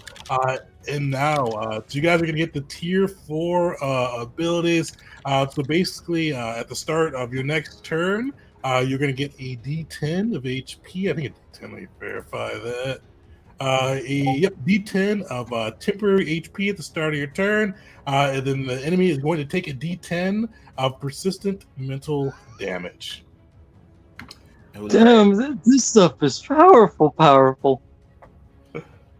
And with that, I'll take my 2 shots. Take some shots. Wait, no, this one will hit. Oh, that's actually a crit. With sneak attack. It's me. There we go. Nice. He is barely Oh standing. my god. He's standing? Still standing, but barely. He's bleeding heavily into the sands. All right, and then I'll throw my second attack with my third action. Oh my goodness! Double crit. Wait, those are both critical hits. I know we can't go any further with the favor, but how's the crowd reacting? Neither one was a natural 20. It's just Neither was a natural. The crowd off is guard. guys. disfavor. That's -6 to him and +2 to me just from stat effects. How does that look as you bring him down? I'm still bleeding from wounds from him. Some of them recovered, not entirely. And as I, shout this to the crowd and then I fire the first shot. That's for taking me down, and then the second one that actually takes him out. That's for taking Mockery down. And that'll be my turn. All right, Barsco. I'm not sure if it's gonna matter, but he needs to roll a d20 death saving throw. Well, he goes in front of me, right? In the initiative. Yeah, he would. Is that what that works? Yeah. So we still need to roll that one. So you see he is still breathing pretty heartily upon the sands. Round 6, top of the order. Mockery, you are up. You got the Arcane Legionnaire, who's looking pretty worse for the wear as these pets have just been he's bloody, I should say, as the pets have been laying into poor Vexio. Abek he looks pretty healthy. But they're the only 2 survivors left on the field for the 2 actions to stride. And he's coming in for the swing, just straight up, just going straight for it. Oh no, not that.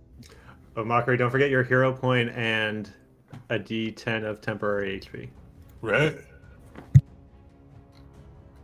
Thank you.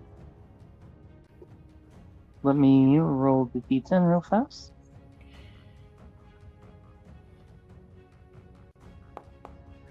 Everybody has them. Every point matters.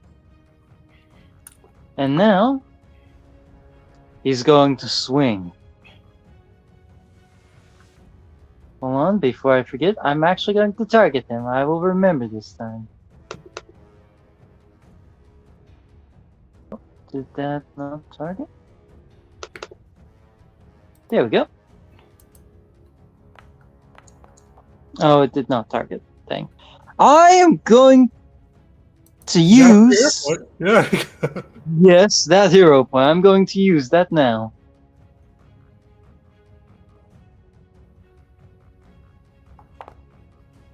There we go. That'll hit. Damage.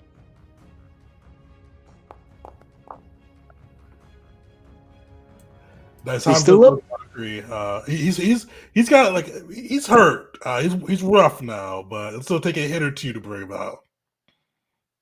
Alright then. Mockery just comes in and smashes his gavel upon the Arcane Legionnaire's head, trying to push that skull into the pillar behind him. Nice. You see his head bashes in. He's shaky, looking very uncertain, with everybody shouting against them. Is there anything else, Mockery, you can do on your turn?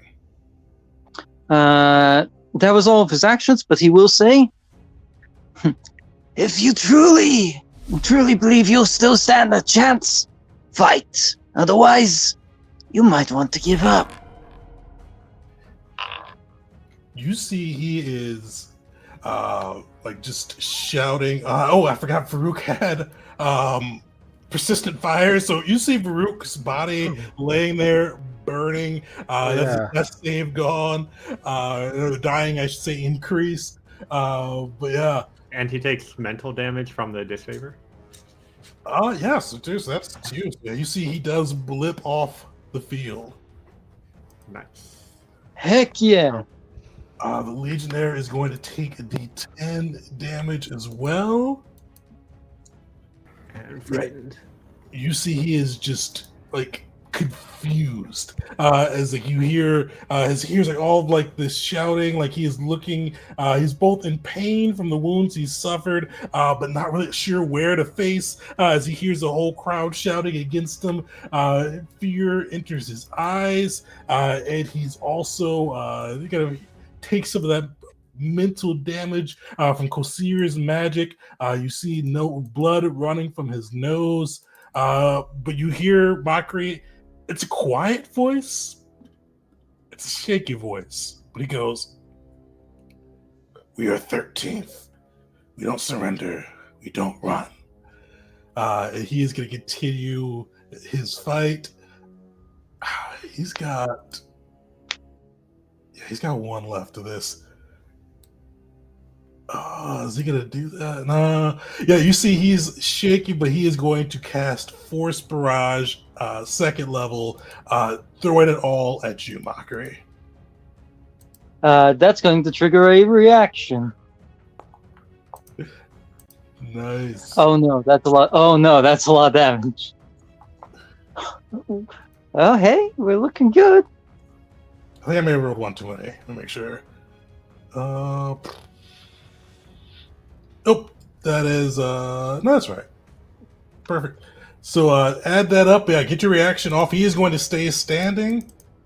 I forgot how much Iron you rolled. Command, and it can't be persistent anymore. I had to swap Alpha there,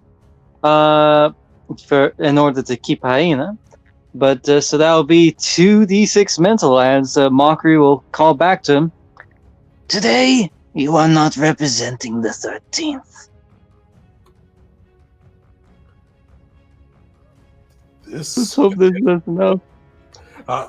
You see, like, blood was already flowing from his nose from the crowd's disfavor, but you see it start to pour out as this goes through. He is standing, but barely. He is swaying upon his feet. Blood, pain across his face, fear in his eyes as he continues this fight in the name of the 13th. But I'm not even sure it's going to matter for him, because you do hear Kosir pipe up from the stands, and he goes, "Well, my friend, the goddess Erdi has one last trick. Even though this fight looks like it may be near its end, the last time she shed tears, the first time she unleashed her own shake. This time, Erdi is releasing her fury upon the grounds." And you see he snaps, and you see the sands themselves begin to rise and swirl, unleashing a maelstrom, almost suffocating with how heavy and harsh they are beating across. Everybody give me a fortitude save. One thing I will call out: if you choose to hold your breath, which is rules for holding your breath, you will get a +2 save. There's pluses and minuses for holding your breath depending on what you're doing there, but you will need to do so if you want that +2 bonus. But damn, all right. Yeah, I was about to say nobody Holy. Mockery's holding his breath. He talks too much for that, but goddamn, he did not need to. Holy shit! So, Mockery, Jeet, Hyena, crit success, Belric, regular success. Do I need to hold? If I hold my breath, will I not be able to cast spells? If they do have like a verbal component, you would be able to. It doesn't say. The one spell I care about doesn't say it, so I'm gonna hold my breath. Bear's unconscious. Does he need to roll, or can he hold his breath if he rolls? Unfortunately, he will just take a fail on that one. Nice, Mysteria, crit success. Oh my gosh. I forgot what I did for this. Yeah, Will, I got regular. 32. Right, crit success, yeah. 6. Goodness me, just about all of us crit succeeded that. What about the two opponents we still face? Shit. Going to fail. The other one. That's 2d6 bludgeoning damage. This will most likely bring him down. Let's see how this damage falls. Yeah, you see, like he's just thrown completely off balance by Mockery's words, and then just kind of the chaos of the crowd shouting against him. You see the sand begin to swirl and turn into a maelstrom. You see it start to grind against his armor, against the skin, and you see he falls to the ground, passed out upon the arena's sands as Erde's fury beats into him, laying across the arena. You guys crit succeeded for most of the crew, so everybody that crit succeeded, no damage. Anybody that failed, half that damage. As we keep it moving. Is Abek going to try and take it back home for his crew? Yes, I mean, you do. He's 13th, so see how he tries. And in the Darian. The leopards are up. Respectable. Who is close? Oh, Abek's closest to him. No. Right. Yes. Pouncing towards Abek, lashing out 3 times with his claws. I forgot to click Abek. AC's 21, so that will be. Oh, 1 hit. All right. So you see Abek just kind of getting here from all angles as he tries to navigate through the storm, as well as the pouncing hyenas. Oh, I forgot to give him his storm damage too.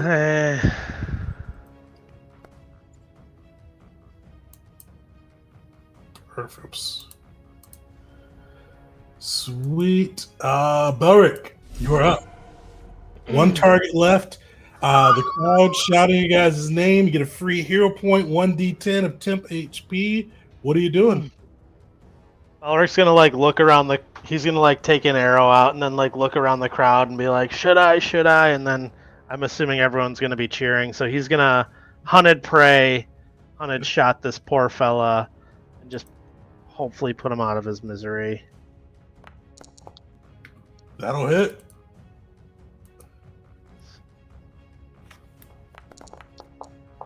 Nice. Still up? Is he up? Oh yeah, he pretty much. Oh, all right. He healed himself. It was looking pretty healthy. Yeah, I don't have him targeted right now. That last one will miss. Okay. Wait, hold on a second. Is it including the fact he's feared right now? The frightened only lasts for his turn. Oh, shoot. And then for my final action, I am going to command Bear to stride over. Oh no, Bear's down. There's the conscious, yeah. Sorry. I'm going to take a 3rd shot. Shoot him away. That'll be my turn. Alright. The leopard is up. They're still continuing their fight. This one is going to go after you, Belric. You see it kind of run in, its claws outstretched, trying to take you down.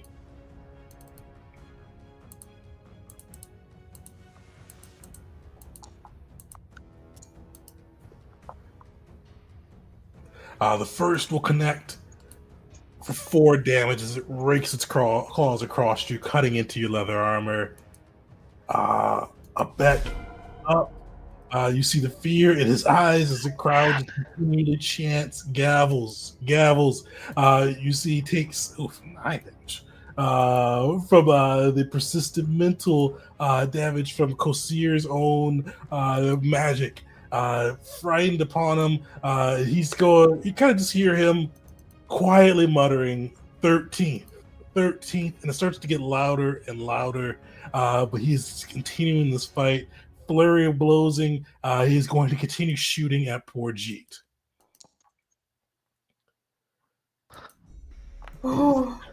Hey. I'm going to shoot himself in the foot here. Single shot. A single shot from him, successful one that would have taken me out. You see, he shoots, but unfortunately, just the shouts of the crowd throw him off. He's going, panic in his eyes. He's just going to go for it with his last action, and critically miss again with a straight D20 there. As you see fear, panic, he's just going to move back with that last action. Not sure what else to do. Jeet, can you finish off poor Beck?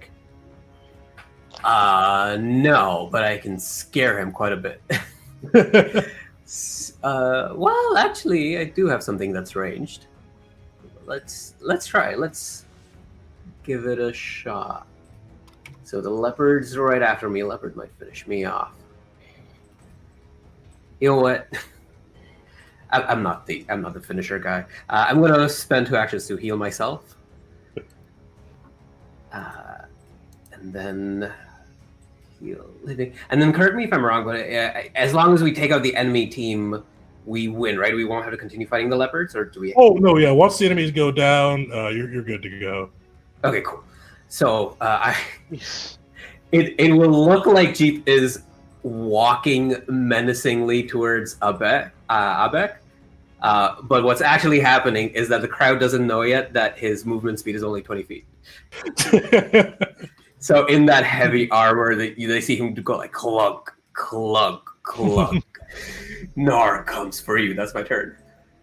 That old school Darth Vader walk. All right. Which is this the one? This is the one over here. So it's going to attack you, Mockery, now. As the closest, you see it lash out with its claws 3 times. Try to bring down at least one prey through this. But that hell plate.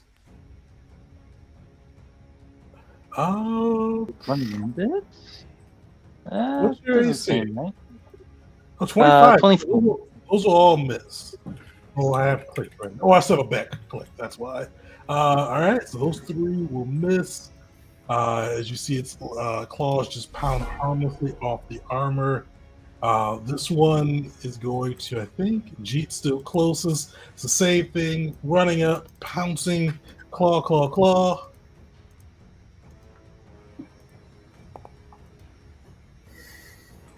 But you guys are just crowd favorite, crowd going wild. Unfortunately, able to keep yourself safe through all of this. Will, can you take Pora back out of his misery? Holy cow! Let's kill this guy, man. I don't think I can get in range to do any of my spells on him. Okay. I think because I could move here. Sorry. I could move here, with my 35 feet, and then from there, 40 feet. All my damage spells have a range of 30 feet. So instead, what I can do is make Wisteria more likely to succeed on this. So first I'm going to use Guidance on Wisteria.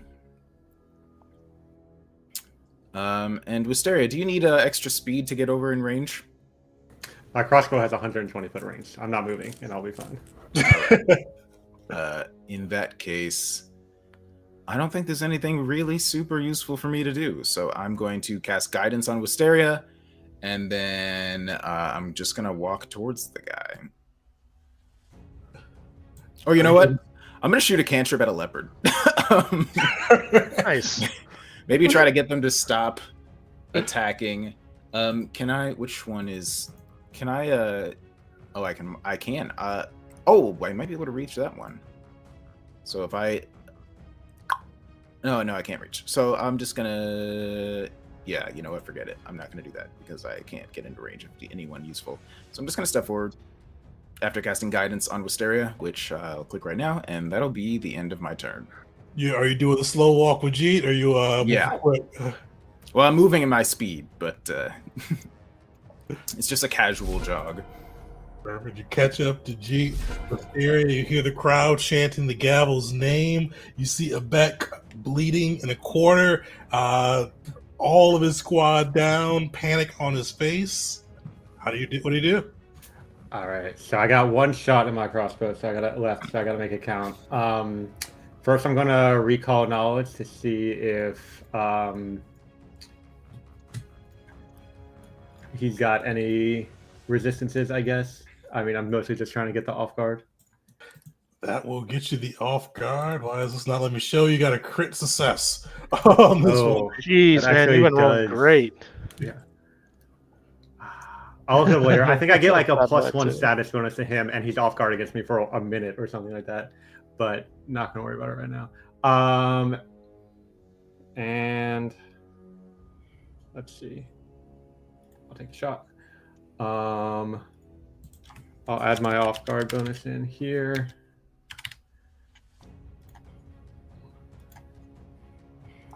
There we go. This should take Oh it. my! You got This. 15 I don't hit. get sneak attack, but yeah, that'll do it. How does that look? I just like he's shooting arrows all over, like looking back and forth. People are walking towards him from either side, and I stand and just line up my crossbow and just say, "For the gavel," and fire the shot that goes across the entire arena and catches him directly in the forehead, and like knocks him back to where he crashes against the wall,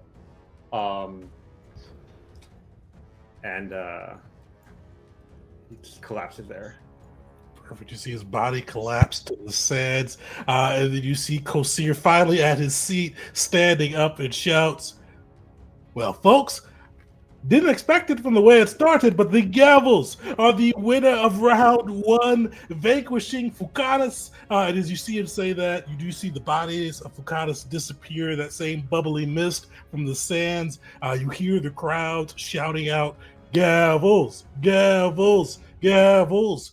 And Kosir goes, "Well, the Gavels of Evasana will be going to round 2, facing off against a monstrous foe, but they have already earned themselves 1,000 gold from Kosir's tournament fight for peace. So go heal your wounds, and we will see you all round 2, Gavels."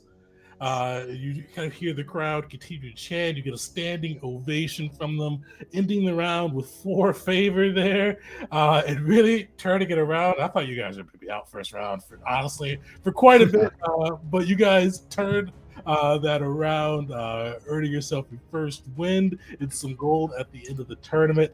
We are going to take a quick break. We'll come back 9:10, and we'll wrap up the last little bit of the session. Heck yeah. What a roller coaster.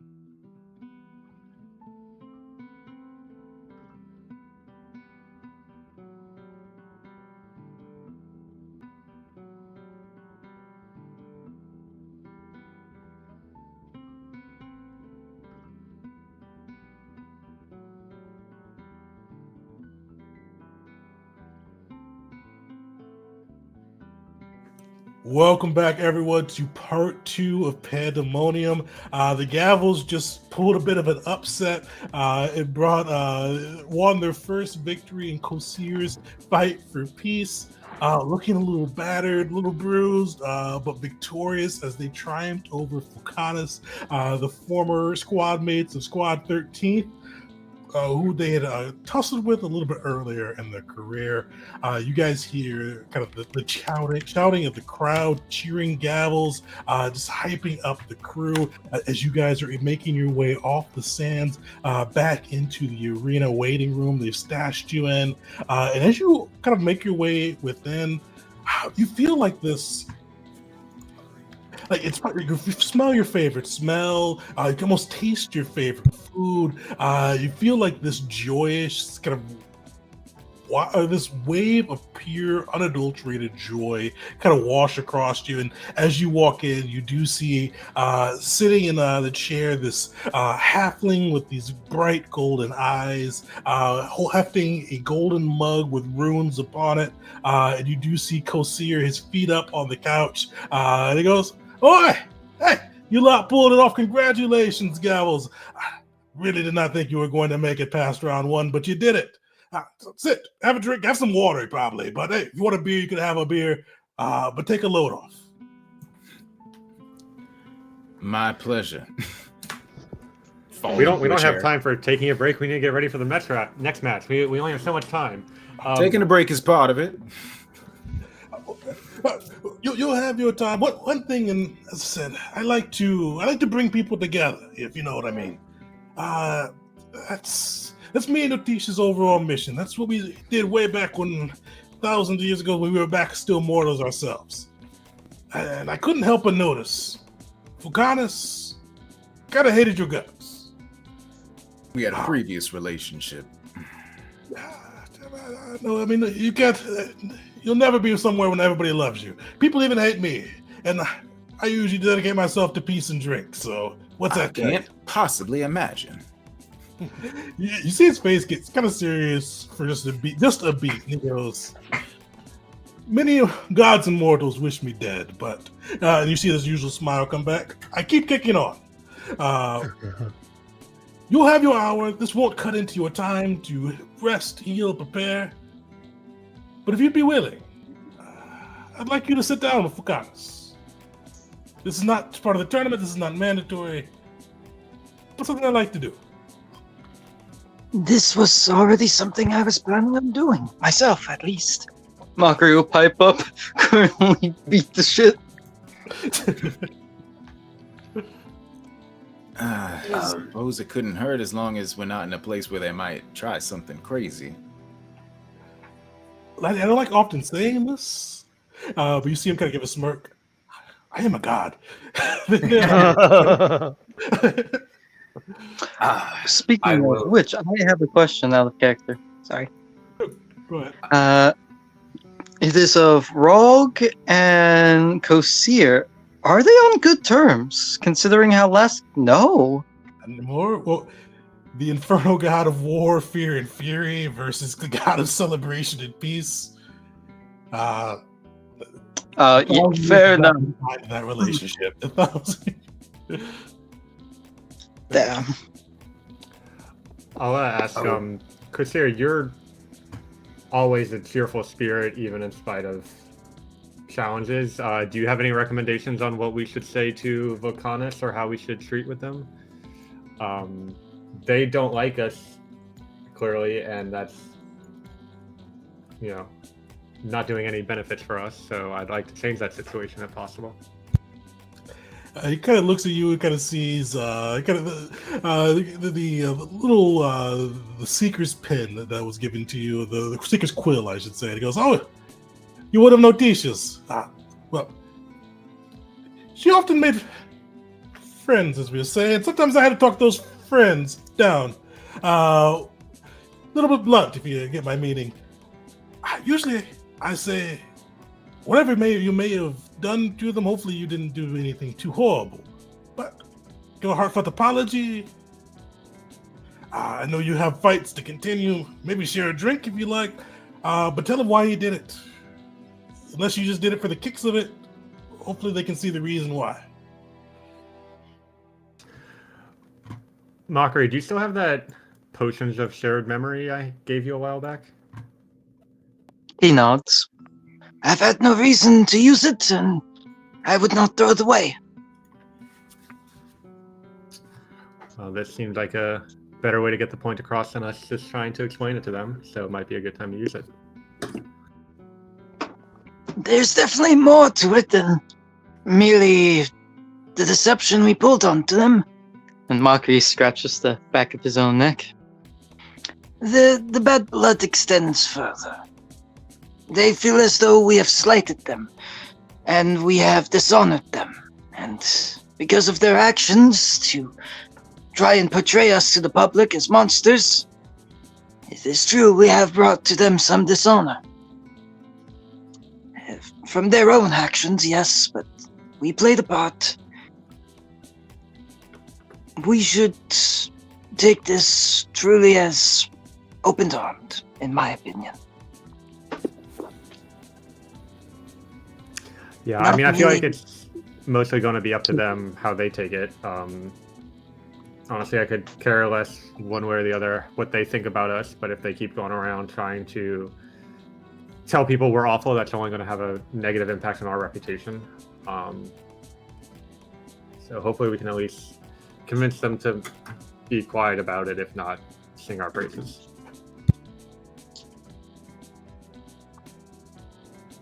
I also fear that we, I mean, yeah, we were all fairly aggressive in that fight, but perhaps some bridges may have been burned that cannot be rebuilt. I will still participate in this effort to make peace. It is easier to do so when you are the winner, but I have some doubts from their side. You see Kosir kind of pipe up and he goes, "Well, that is, I don't ever use my magic to take away people's free will. That's never been my bag. But I'll say that in my presence, less those that resist, because I never force it upon them. Usually everything tastes a little bit sweeter in my presence, we'll say. But time's a wasting. Let's get you in front of them. And to the winner piece, I mean, this is a word to the wise, as it were. I wouldn't rub that in their face, but you all knew that. Just word to the wise. And he does kind of gather you guys up. You see him kind of just leading the way, cup held in the air, taking drinks, and kind of just whistling a cheerful tune as he walks you through the underbelly of this coliseum into another waiting room. You see him pushing the door open. After kind of a quick rap of knocks, and you kind of hear the tail end of like it's definitely a sad speech, but you hear kind of Farouk, the officer that was kind of leading them, go, "This isn't the outcome I wanted. 13th, we fought. We each did our hardest. Not every tale is blessed by the gods. Sometimes the honorable fall. Sometimes those who've been wronged are even further wronged. But we fought. We held our head up high. None one of us ran, even when the odds turned against us. We kept going. I have not talked to Thrax yet. But even with our loss, I hope he sees we did not dishonor the 13th. And kind of as that said, you see the door open. You see Farouk kind of standing above them. Farouk's the only one standing. Most of them are kind of in like either sitting. One of them, the sorcerer, is just lying on the ground, still trying to catch his breath. You see Morlock hand and head. Like they look like they've just lost a Super Bowl right now. They definitely look battered, beaten down. You see they kind of turn, and as the knocks come, and Kosir goes in first, and then followed by the rest of the group. You do see Morlock drops his hands in just fury in his eyes. But I'll let you guys kick it off. What do you all say? Mockery will probably go first unless anyone else would like to.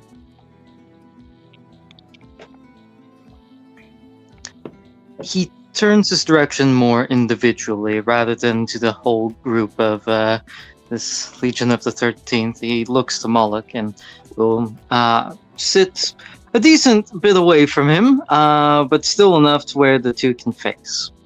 And he'll say, Moloch, when we had first met, you were very green. You were a soldier, a guard, member of the 13th and the Thrax. And I saw in you something special. A grand amount of potential. And when Thrax... And he kind of swishes the potion of shared memory. Brought to us a idea, a plan. It was I who recommended you to be a part of it, because I saw that potential, and I knew how to coax it out of you, so to speak. In that fight, we all had to play our part and play the villain. I've played mine well. It's not that hard sometimes. And in doing so, I gave to you what some may call a curse. Though it holds no magic, I call it a gift. For I too am covered in so many scars.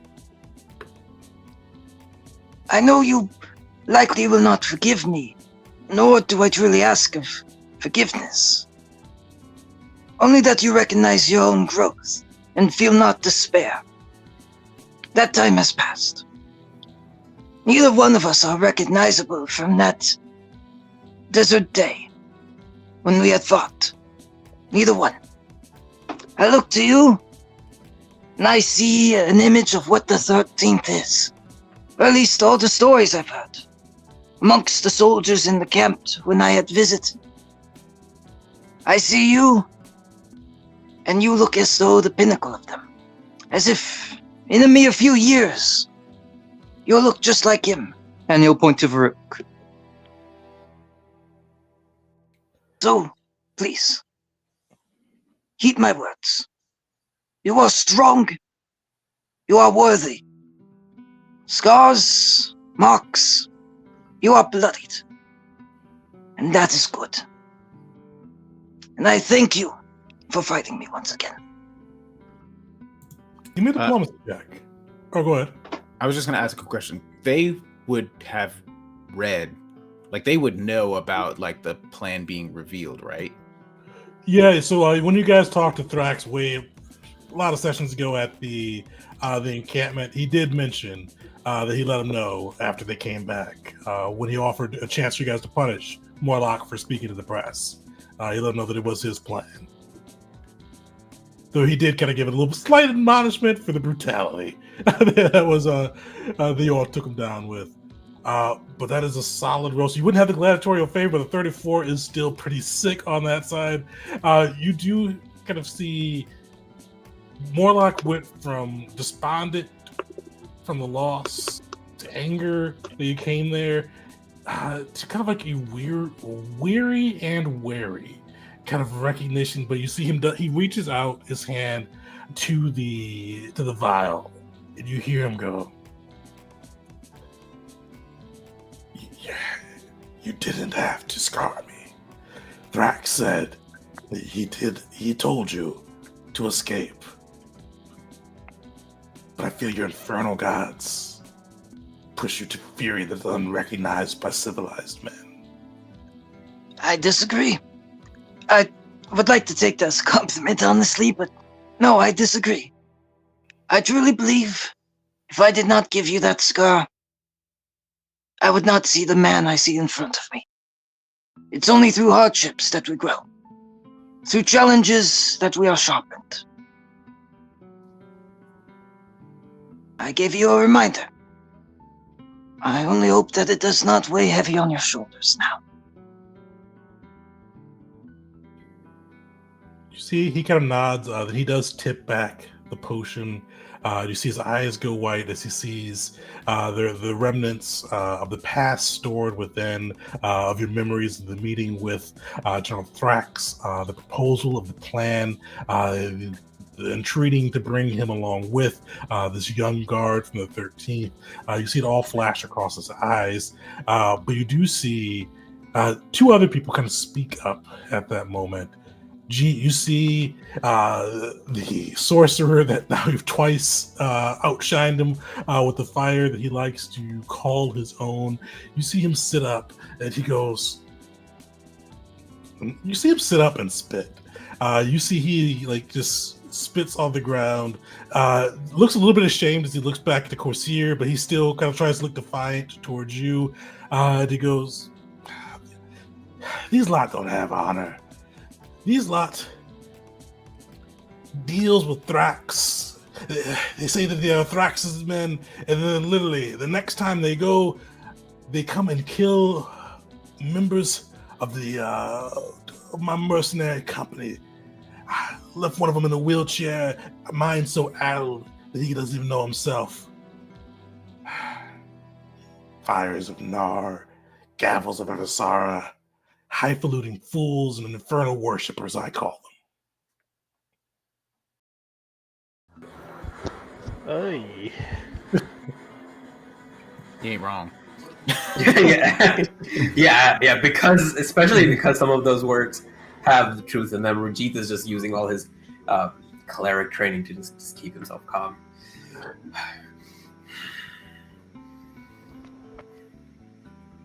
We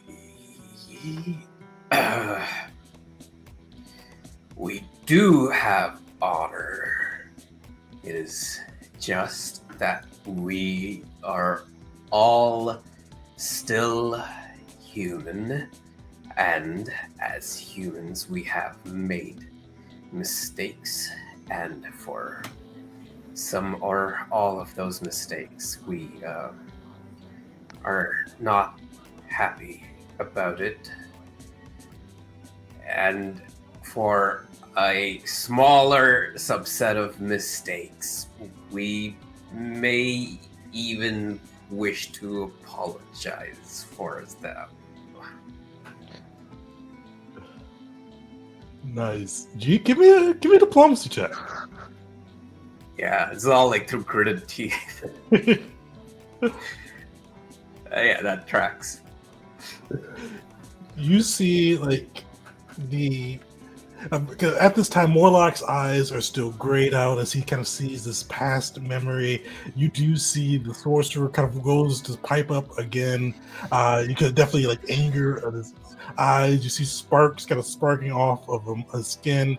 But you see Varuk like gives him a stern glance, like and no insight roll necessary, or no seek motive necessary. And you kind of saw the tail end of Varuk's speech. You realize he didn't really look down at the sorcerer at all. He kind of met the eyes of those who used to be 13th. The sorcerer was a mercenary, the Fallen Sons. And you see, like, he just kind of, not bellows, but a quick bark. Quiet. Varuk looks down at the sorcerer and he goes, I will take your apology, Agnajit of the Abe clan. I believe you do have honor, though I don't believe you have sense. And I do not say that as an insult. I say that as one who has watched the moves you have made. But you have partnered with Thrax when you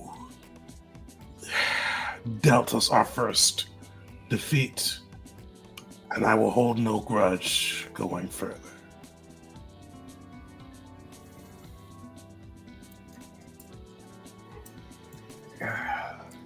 Well, that. Well, thank you for accepting our apology. I at least do regret. No, not just I, but we as a group have talked about this, and we do regret what happened to your comrade. Things can get difficult in the midst of life-threatening, or seemingly life-threatening combat. But you all fought bravely today, and he looks back towards Mockery and the others. There were many times when we feared imminent and swift defeat. Was I the only one? Asks his companion. Certainly not. Did we not all at least go down once? It's a little lazy. I got hit really hard.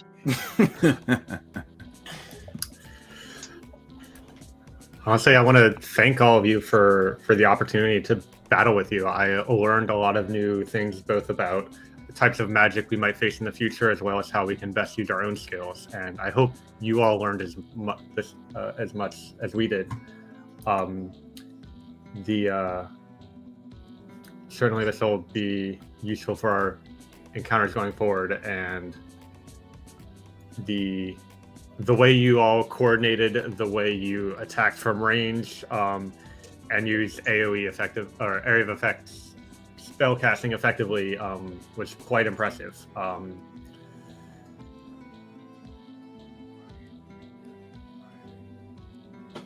You see Varuk nods and he goes, I appreciate the compliments. Effectiveness, though, is judged between victory and defeat. Your tactics proved to be better. You proved to be the crowd's favorite as well.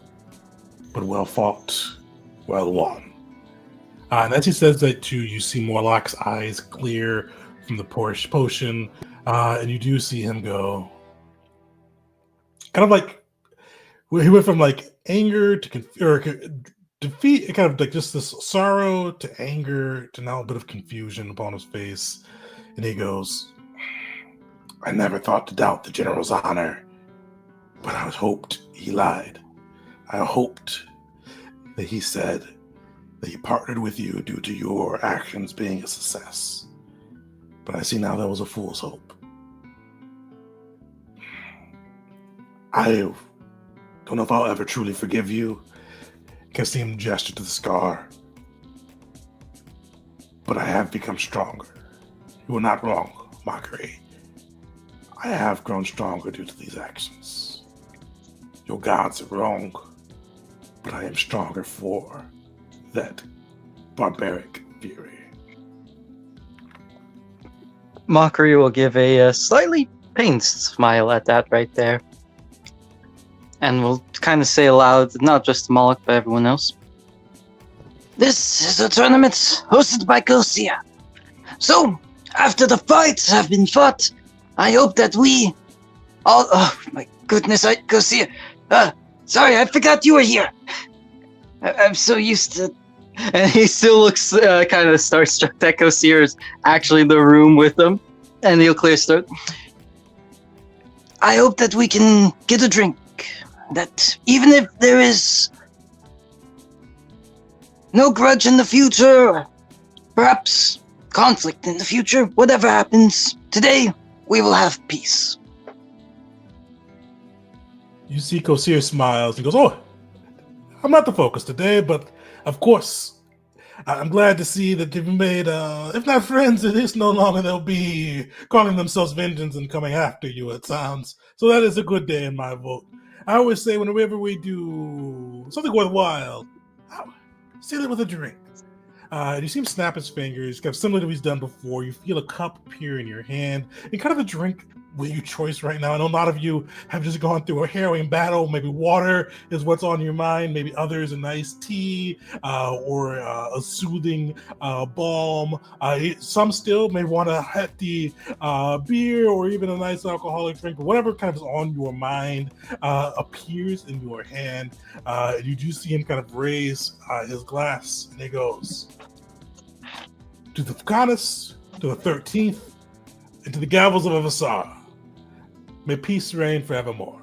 And he says, raises his glass, and he takes a pretty hefty pour, and kind of looks around as the rest of you all drink as well. And does anybody not drink, I should ask? I have a sip.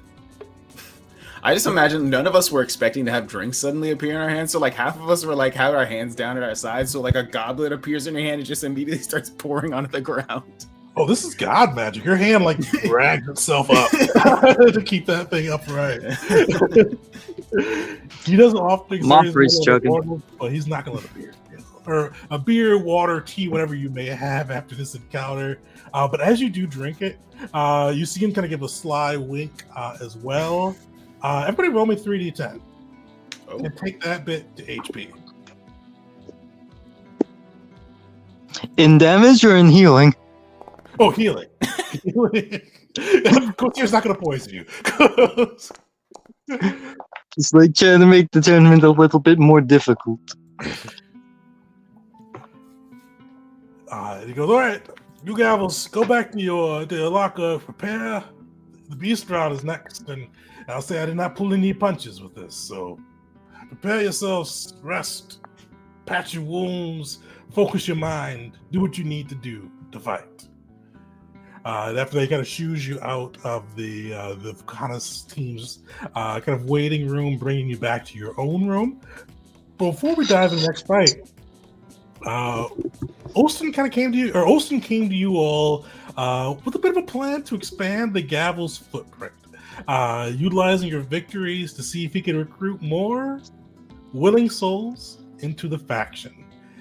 He thought about utilizing the Gavel's, the faction members of the Gavel's unique strengths to see if he could recruit during the tournament and bring some new blood into the faction. One thing I'll mention with this, you guys will have a chance to recruit new people in. Basically with this, it'll be, you guys will be making the rolls for the followers of the Gavels of Avasara. And with this, you can have a chance to recruit some new members. These guys, unless there's somebody, a type of person you really want to make sure is going to be recruited into the Gavels, these are going to be more kind of faceless members. People that in case your PC goes down and you want your new PC to be already a member of the faction that you could use, or kind of other nameless people or goons or red shirts that could be part of the Gavels if needed. But with this, each of the faction members, or at least the four core faction members, I should say, will have a chance to make a check and see if they can recruit some people into the Gavels of Asar. And for a refresh, this is about a month ago that we talked about Ostin's plan. He basically had, the three key members of the Gavels kind of in strategic places throughout these arena fights, and utilizing kind of the hopefully, or he hoped to favor the Gavels urge to try to see if they can bring new people in. He wanted Lisa kind of in the crowd to scope out those with opportunities, those with the strengths to actually be an effective member of the Gavels. He was going to use Marston's kind of lyrical voice to see if they could charm the people in after Lisa finds the best, to see if they could bring them to Ostin and Beshnet to seal the deal, with Beshnet being the one manning the books and handling the paperwork, and Ostin trying to use that silver tongue to sign them in. So with this, you three will get a chance, or well, three of you, I should say, will get a chance to roll for Elisa, Marston, and Ostin. Feel free to add any additional flavor that you like. You are going to get a +4 circumstance bonus to your rolls. That +4 being due to your favor that you've garnished within the fight. You maxed out your favor there. These are going to be on level rolls for the level 3 PCs. And we're going to see kind of how many people you can bring to the Gavels of Asera for each. If you're able to, for each success that you're going to be, or you need to at least get 2 successes from these 3 to be able to roll. And if you get all 3 successes, you're going to get a D4 +1. If you get 2 successes, you're going to get to roll D4 and add those to the faction. And you guys get to do this after each round of the tournament that you win. With that, Elisa, Marcin, Ostin will be the 3 rolling. You guys can choose amongst yourselves who rolls for which, and definitely add a little bit of flavor if you'd like to their actions throughout this.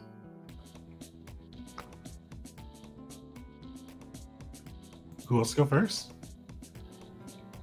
I imagine Marcin is like out there freaking singing our praises, literally. I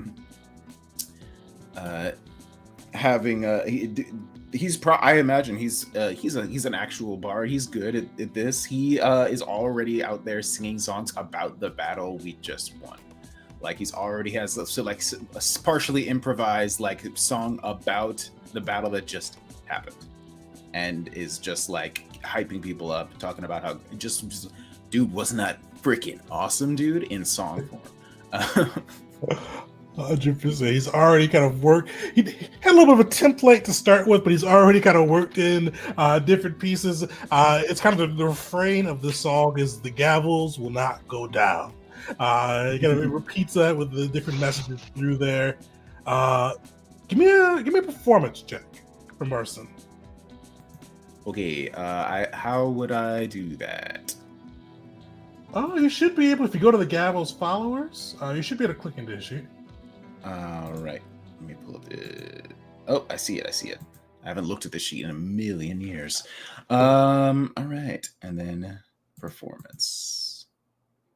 It does not allow me to roll for them, at least not in a way that I know how. Try it again. Let me close it and open it again. Maybe that's the thing.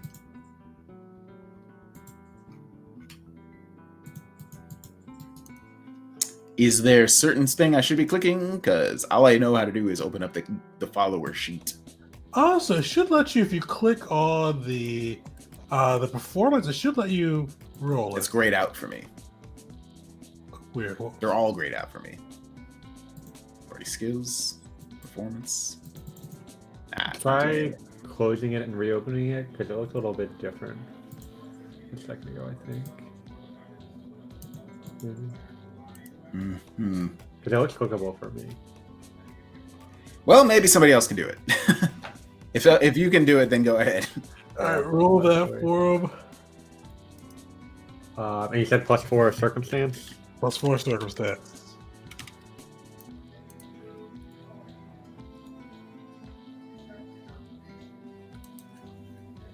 Ooh, Nice.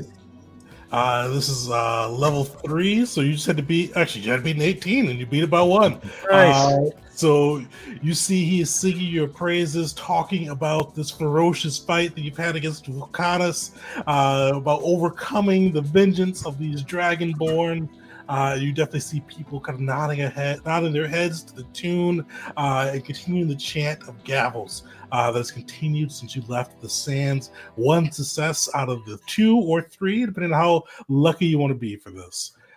So you've got Elisa along with Austin left. Who has something fun for those two? And definitely take it away. I got an idea. So Austin is trying to spread the word and get people to be interested in and excited about the gavels.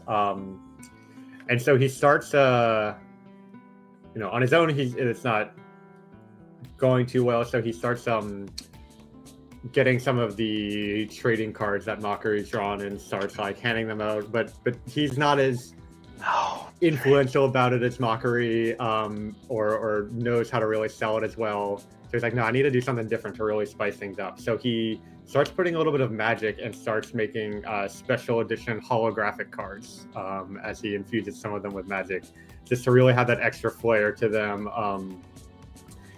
And as he first starts like telling people about these and kind of selling them and trading them and stuff, that's just when they announce that we win the battle. And so that combination of like timing and his arcane skill will hopefully attract the right people that will be a good fit for the gavel.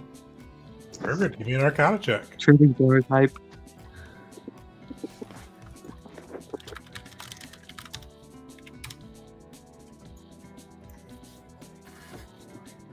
Nice. Yeah, you see kind of the magic, the thrill of the gavels being victorious. Definitely has a crowd of onlookers kind of at the booth that Olston and Beshton have set up as they try to recruit these people that have come to see Kosir's fight for peace and find those worthy of joining the gavels. Marston's songs play in the background, but Lisa is left. You kind of seeing this crowd of people gathered around the booth to find those who are worthy. Who wants to take it away for Elisa? She silently, stealthily kills somebody who was talking shit about it. Yeah, I mean, yeah, I kind of want to take a stab at this. Maybe she... I don't know that much about Elisa, but I feel like she's in like a dark corner and maybe even an alleyway, right? And these people start coming down and like, I don't know, she's like tossing something up in the air and she's like, what do you know about the gavel? And they're like, who the hell is this person, right? And she's kind of in the shadows and almost like intimidating them, like, you don't know the gavel? Like, you need to know the gavel and let me tell you about the gavel. And she kind of starts trying to almost like bully them into learning more about it. All right. Give me an intimidation check. Okay. I don't really know how to do this. I have her thing open, but I'm rolling the initiative. Oh, so there should be like skills like about halfway down the sheet. So I do want to mention, to be fair, if you describe the gavel's deeds thus far to someone and who we each are, I'd be pretty scared too. There's a +4, you said? +4. Solid. Yeah, she goes through pushing these people, kind of like intimidating. She kind of flips a knife, cold dragonborn eyes, just staring at each of these people down, forcing them to learn a little bit more about the gavels. Some of those without the stomach for it run away. Some of the crowd dissipating away from Austin's arcane flare, and then Marston's sweet tongue. But some of them are remaining. Look to be pretty legit. Who hasn't rolled yet? So Will or Mockery, give me a D4 +1 What do you guys call it? I'll claim the D4 this time. Go for it.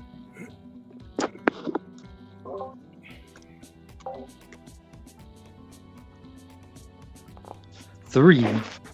You see kind of remaining behind three kind of definitely strong-willed people. Definitely look a little wary after hearing, wary but definitely intrigued. After hearing Marston's song, seeing Ostin's arcane magic, and then seeing seeing and hearing Elise's its tough and intimidating nature, these three remain behind, and you do see Beshnet kind of running up with this little clipboard and paper, and he goes, all right. So you lot seem to stay after Elisa's words. All right.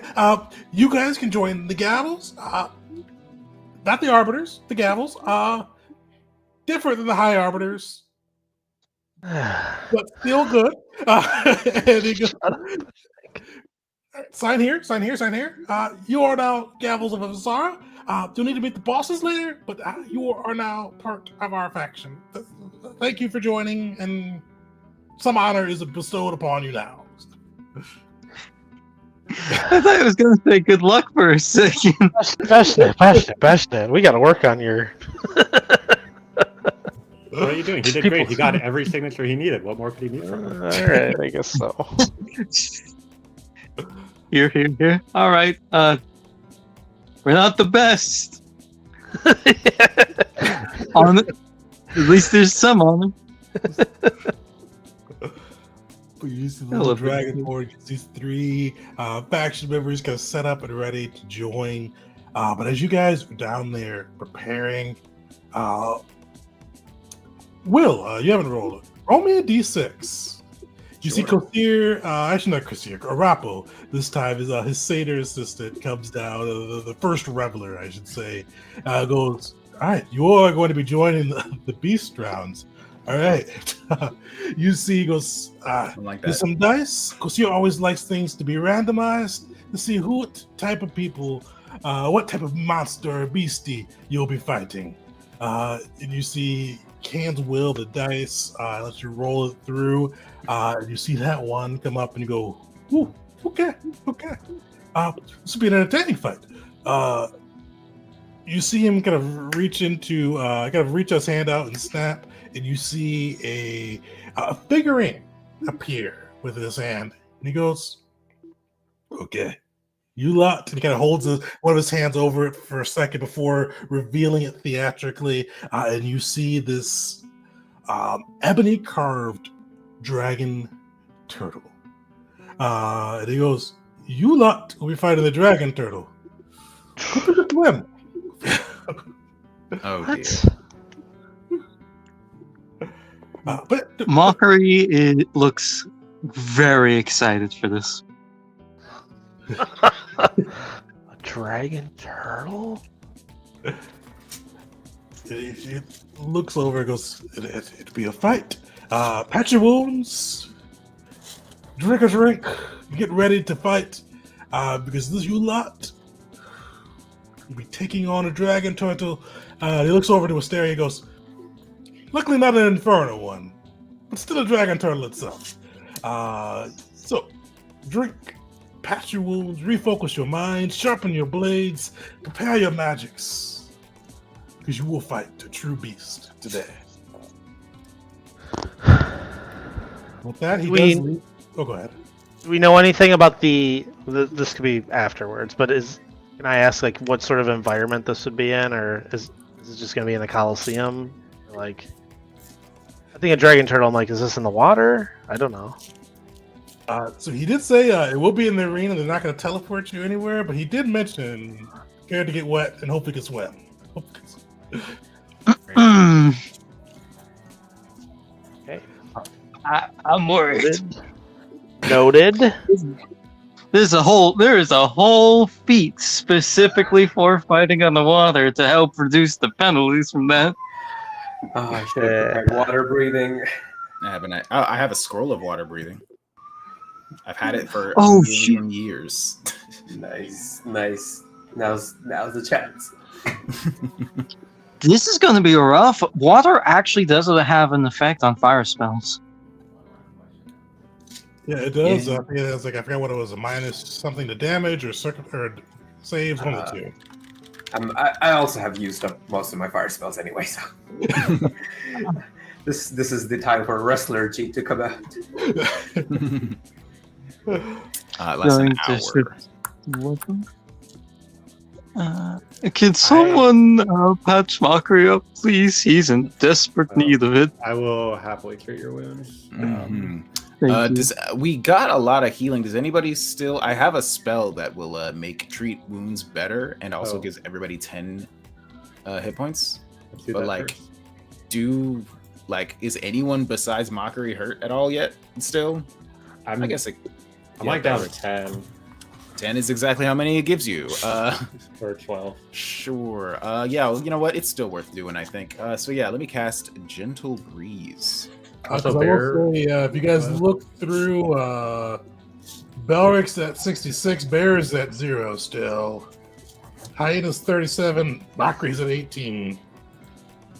Chris here didn't have any beverages for Bear. I will say, definitely will give a little water bowl for Bear and Hyena to roll that dice throw for him. I'm gonna swap Bear out for my Hawk. All right. Oh, shoot. Heck yeah. And All right, and treat wounds is going to have a +2 status bonus, I believe. noted.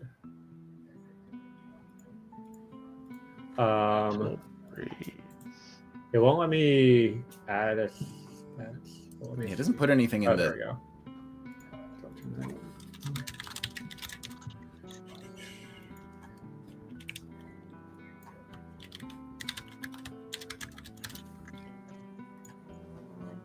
Oh, and I'm gonna treat wounds for the full hour, which doubles the hit points regained. Nice. So Mockery, that's 38. Apply healing and apply healing.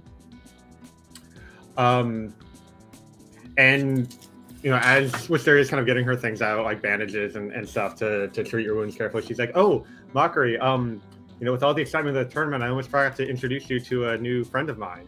And because she sets one of her books that she was writing and things about, you know, the fight we just had, and she pulls out the quill that she received with the little bee on top, and she says, "This here's Whisper." Well, who are you? Mockery's just wide-eyed, big smile. Wisteria, that is fantastic. I am Mockery, the Hound of Goldinia, Gavel of Eva Sarah, friend to Wisteria. You see, Whisper is both trying to write the things that Wisteria told it to continue writing, as well as write down the whole name and title piece. Trying to do both at once, doing a passable job of both. But it goes, well, my Mockery. She's a gift from Notisha. You know, in keeping with the theme, I almost just named her Quill, but I felt like Whisper was a bit more fitting. You're still sticking with just Hyena for Hyena? Nothing more creative cross your mind yet? I've tried to call him by a few different names, actually. He doesn't respond to them. He's... it appears he just prefers being called Hyena. All right. Tried Dog, Hound, Jackson, Joke. Nothing. Did you see the But Wisteria, background? Yeah. this is wondrous. So, I'm sorry. I'd like to hear from you, your words, what this means. What this means to you. I mean, honestly, I've had more time recently than I really have ever had before, just to do things besides write stuff down. Now that Whisper's kind of taking care of that job for me, I've been trying to figure out like what are other effective ways I can use my time for to aid the gavel, or any other work that needs getting done, or anything like that. Is there anywhere you think we're lacking that my skills would be useful for? Mockery, thinking back to the vast amount of literature just produced by Risteria on a daily, and you think, In truth, I believe you should take some time for yourself. Or perhaps even spend that time with some of the members of the Gavel. Perhaps one of us, or some of our followers, get to know us more in depth.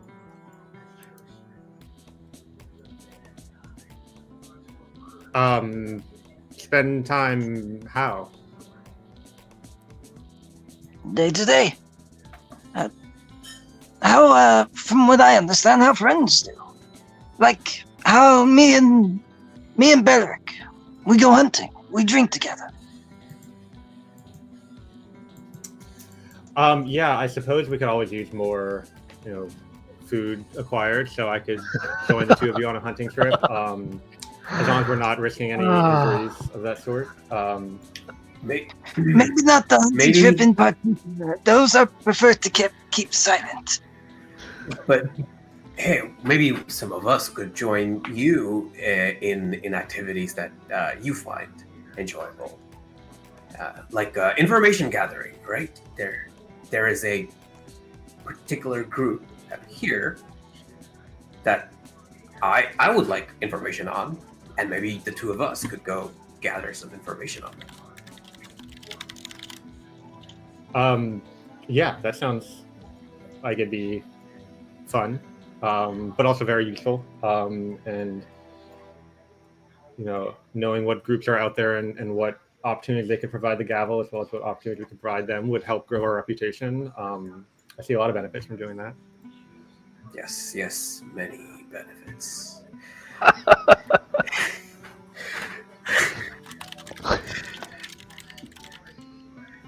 Perfect. You guys are able to patch your wounds, talk about plans for the future, but after kind of a quick go of it, that hour is up. And you are hopefully revitalized, ready to fight. You're led up into the arena. And you see, kind of as you're led in, you see the sands are around you.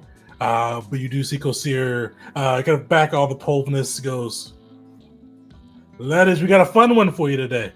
Gabbles, you guys see this time as you hit the sands, there's no kind of electric fog or anything that's blocking you from seeing the other side of the arena." And he goes, "Gabbles, I'd recommend you stepping on one of those pillars." And you see the pillars right now are all sunken into the ground versus kind of standing upright as they had before. Great. He goes, "It's going to get a bit wet, my friend." And we'll let you guys position yourselves next session when we come into it. But as he does that, for those who step on the pillars, you see the pillars start to rise. And then you see him kind of address the crowd and goes, "Today is going to be a fun fight. These lads, they rode well, rode bad, depending on how you want to say it. But they got the dragon turtle. They are going to be going up against the sea's predators. And we cannot have the sea's predators in this dry Atarian sand. No, that won't do." You see him snap his fingers, and you see the pillars rise, and you see as it rises, water begins to steadily rise along with it, filling up the floor of this coliseum with this murky, cold water. And he goes, "Yeah, this type of fight requires an ocean. You can smell the salt air." And he goes, "Because they're going to get up against the fearsome dragon turtle. And not just the dragon turtle." And you start to see fins kind of arcing through the water, kind of just gracefully moving back and forth. Because a predator needs a friend. And a friend should be formidable. They will be going up against the dragon turtle along with a few brine sharks. Of course. Great. Great. Now the Gavels, they fought well, they fought hard against the Fucanas. Can they overcome this threat and move themselves into the next round of the tournament? And that's where we're going to wrap up today's session. We will be back. Unfortunately, we'll have a session next week. We'll be back the 19th, I believe that'll be, with round 2. And then back on our usual cadence of weekly after that for the Gavels of Visara and Pandemonium, and seeing how they perform on this one. Viewers, this will be probably one of their tougher fights. This will be their second time that they've gone up against a +3 opponent, but this will be the first time they've gone up against a +3 opponent with a friend or two. And some water and hazards and all of that. But we'll come back, see how they perform on that side. They've already earned themselves 1,000 gold at the end of this tournament, and a chance to kind of build their faction up, and we'll see if they can progress that even further. So definitely make sure to come back Thursday after next as we get back into it and back onto our usual cadence. So thank you all for hanging out, and we'll see you all next time.